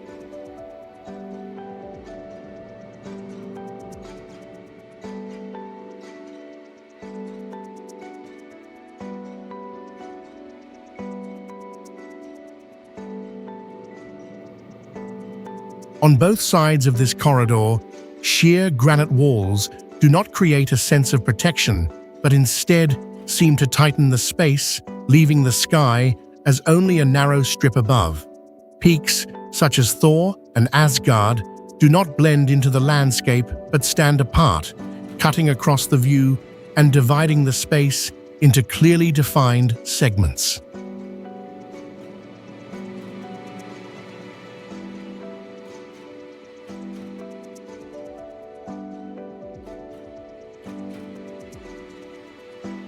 Glaciers do not spread outward, but slide along this axis, keeping the entire region in a stretched state rather than an open one.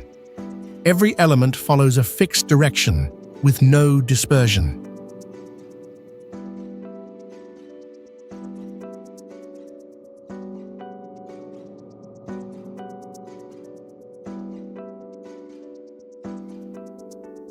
Umiujak does not create a sense of exploration, but a sense of being guided, as the space does not allow deviation. There is only a continuous path extending through rock, ice, and compressed emptiness.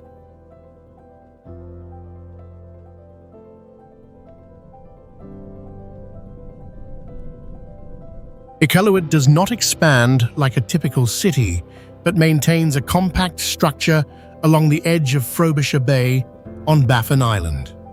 Located in Nunavut, Canada, the city has about 7,500 residents and is the largest administrative center in the region. Yet its scale remains small by standard urban measures.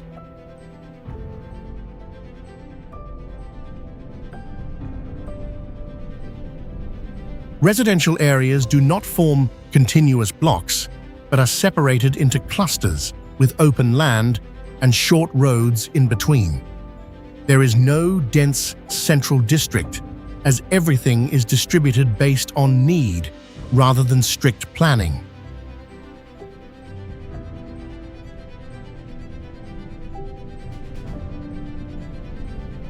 Iqaluit Airport serves as the main connection, replacing a road network that does not exist between communities in the region.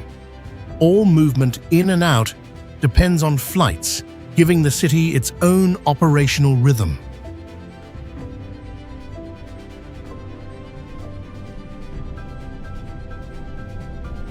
Inuit does not grow outward or upward, but maintains a scale just sufficient for its function, a place that does not continuously expand, but remains stable within its limits.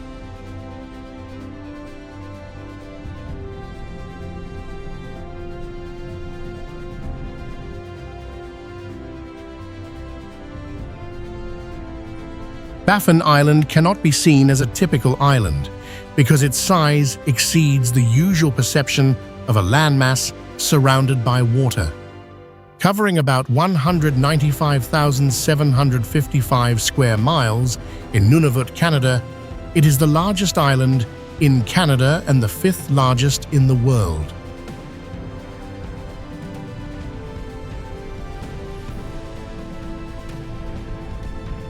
Mountain ranges along the eastern coast do not form a continuous wall, but are divided into segments with cliffs, valleys, and glaciers cutting through them. The interior does not maintain a uniform form, but shifts from rocky plateaus to large lakes, such as Nettling Lake.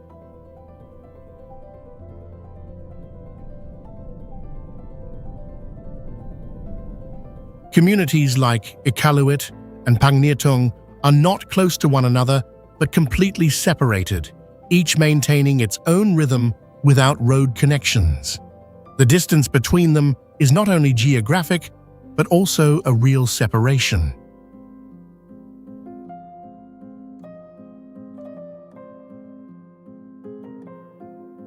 Baffin Island does not present a clear image at first glance, but requires viewing each part separately. There is no single structure to understand it as a whole, only multiple layers existing together on the same land.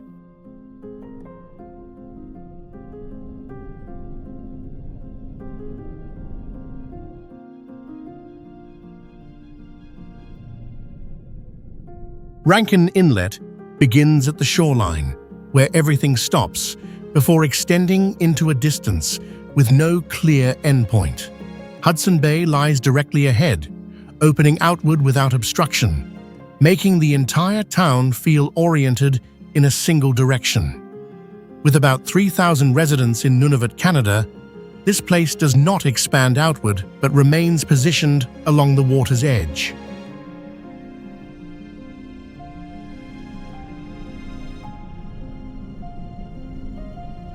Clusters of houses are not connected continuously, but are separated by open land, creating the sense that each section exists independently. There is no clear central area, only repeated points of daily activity across different locations.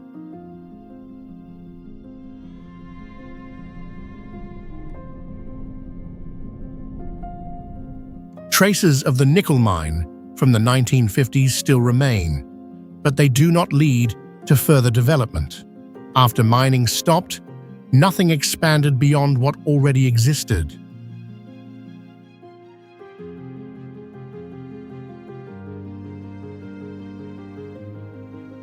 Rankin Inlet does not give the feeling of moving forward, but rather of standing at a boundary that cannot be crossed.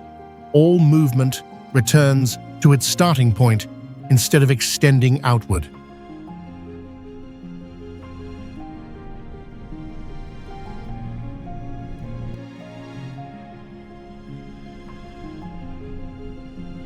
Pond Inlet is a place where very little is needed to make things clear, because its minimalism highlights what is present. About 1,700 people live here in northern Baffin Island, where the water stretches outward with almost nothing interrupting the view.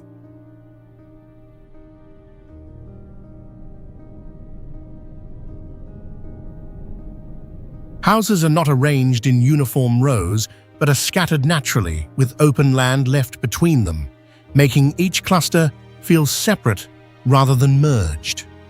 Moving through these spaces does not feel empty, but like passing through areas that remain untouched.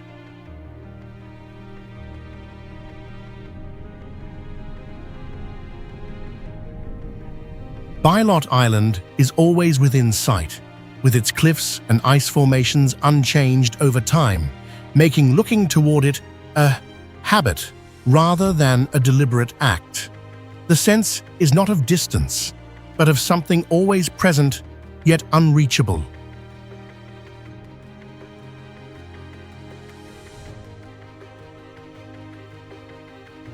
Pond Inlet does not change quickly, but it is not entirely still, and this slow rhythm allows everything to maintain its familiar form.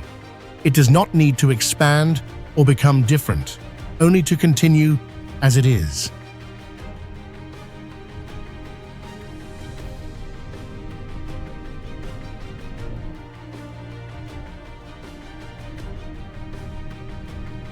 Cambridge Bay is a junction where water routes meet and then diverge in multiple directions.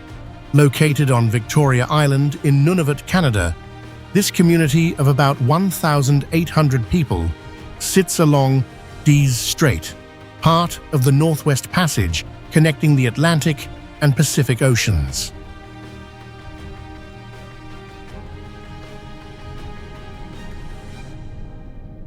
Clusters of houses do not form a continuous block, but are separated into smaller groups, with open land left in between.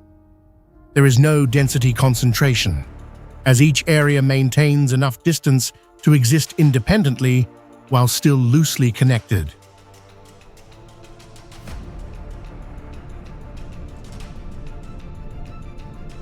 The airport and harbour act as the two main transit points, where all movement must pass through before dispersing. There are no roads connecting outward, making all connections dependent on fragmented routes.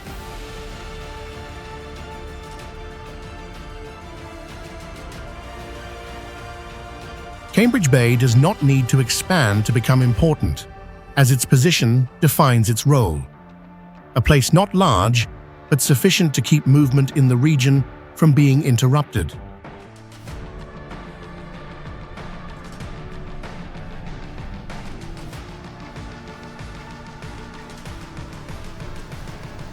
Baker Lake is a wide body of water where sunlight lightly glides across the surface, forming thin reflective lines against the cold, grey Arctic sky.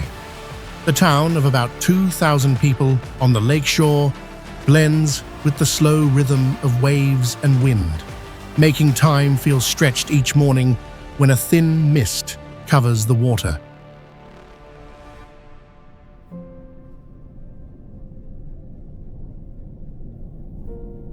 Houses are scattered across low hills, interspersed with small marshes and sand dunes, following no particular order yet, forming a delicate balance with the lake.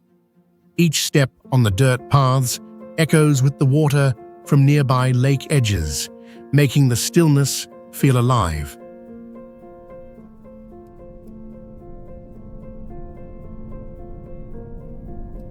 Residents seem to adapt to the environment naturally, with activities from fishing and tending animals to gathering food revolving around the lake. There are no long roads or large docks. Everything is sufficient to maintain the town's rhythm and connection to the surrounding area.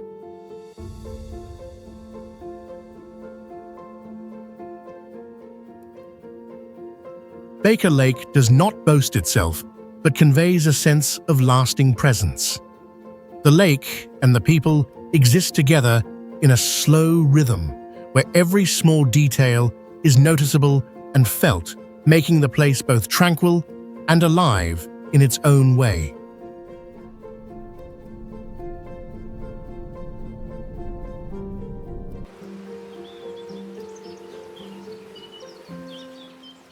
Frobisher Bay is a wide bay where gentle waves lap against rocky outcrops along the shore, creating a rustling sound and a rhythm unique to the landscape.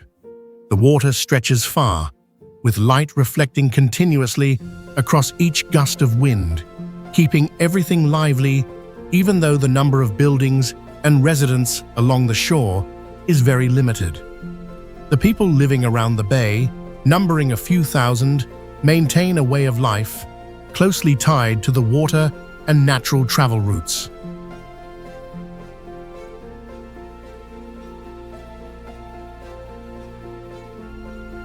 Small docks and clusters of houses along the shore are not connected into blocks, but are scattered among marshes and open land, giving each area its own rhythm. Every step along the shore carries the sound of water and wind, making the stillness feel animated and full of life.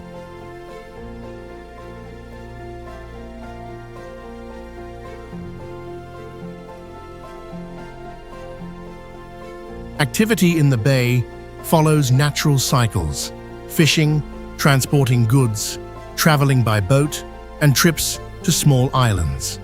There is no road network.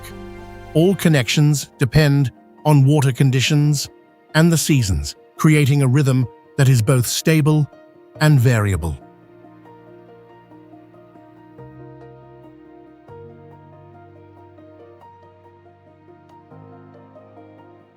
Frobisher Bay does not boast or expand to stand out, but it is prominent through the way water, rocks, and people blend together. Waves, wind, and light all contribute to its unique rhythm, making the bay simultaneously tranquil and vibrant, unlike anywhere else in the Arctic.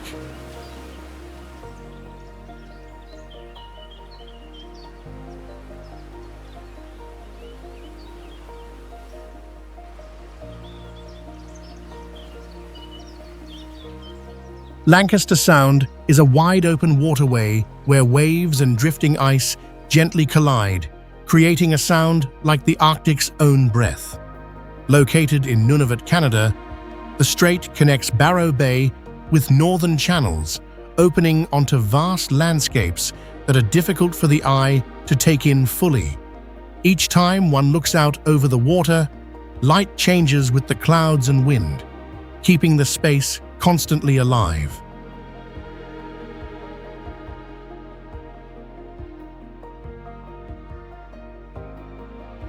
Small islands and floating ice are scattered throughout the strait, creating natural gaps.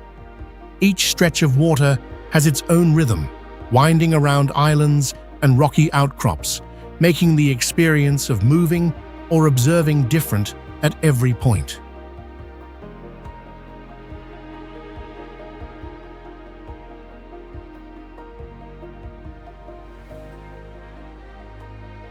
Morning light reflects on the water, producing shimmering silver streaks, while evening light turns the edges of ice red. The scenery constantly shifts, so anyone looking out across the strait notices the subtle transformations of nature.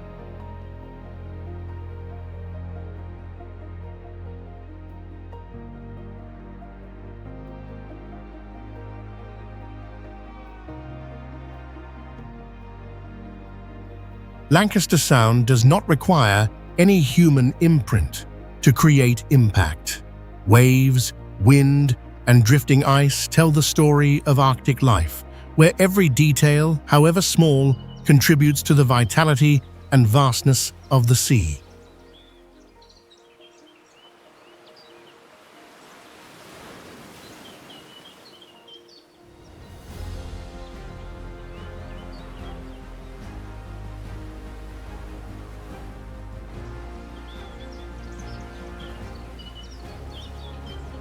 Hudson Bay is a sea where waves continually rise and fall, striking rocky outcrops and small islands scattered along the coast, creating a rhythm unique to the entire landscape.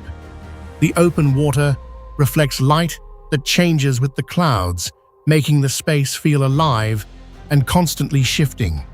The scene conveys not only vastness, but also the profound, silent majesty of the Arctic.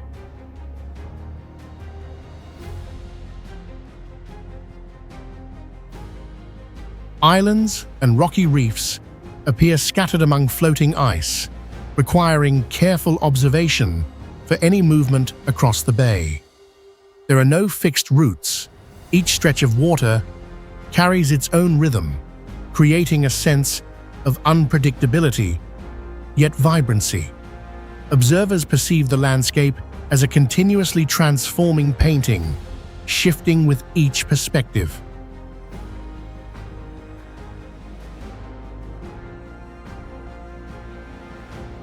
Morning light glimmers silver on the waves, while evening turns the edges of ice red.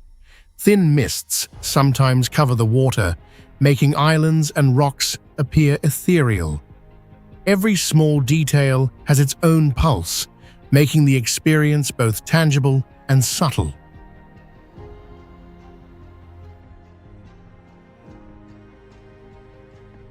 Hudson Bay does not rely on humans to stand out. Waves, ice, light, and wind combine to create a natural rhythm. Every detail, no matter how small, contributes to the sense of vastness, calm, and fluidity that is characteristic of the Arctic.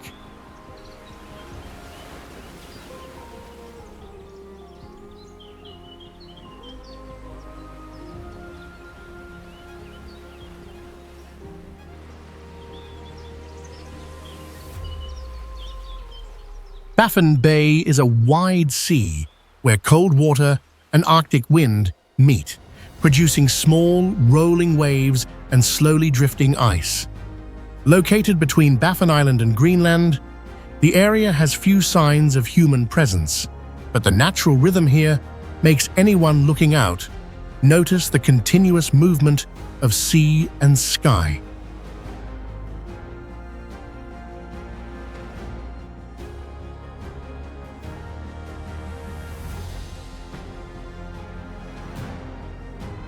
Ice floes and small islands appear scattered among vast open spaces. There is no fixed order. Each ice mass moves according to wind and currents, keeping the landscape constantly changing and giving a sense of unpredictability yet vibrancy.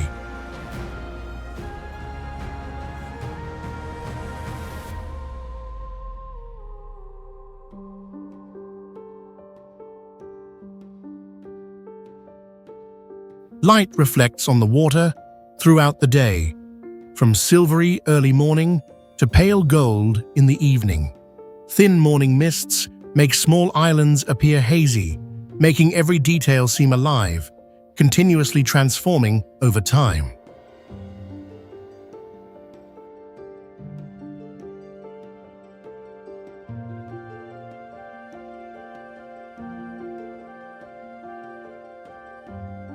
Baffin Bay does not rely on human presence to stand out. Waves, wind, light, and ice create its rhythm. Every small detail contributes to the vast, fluid, and vibrant character of this Arctic Sea.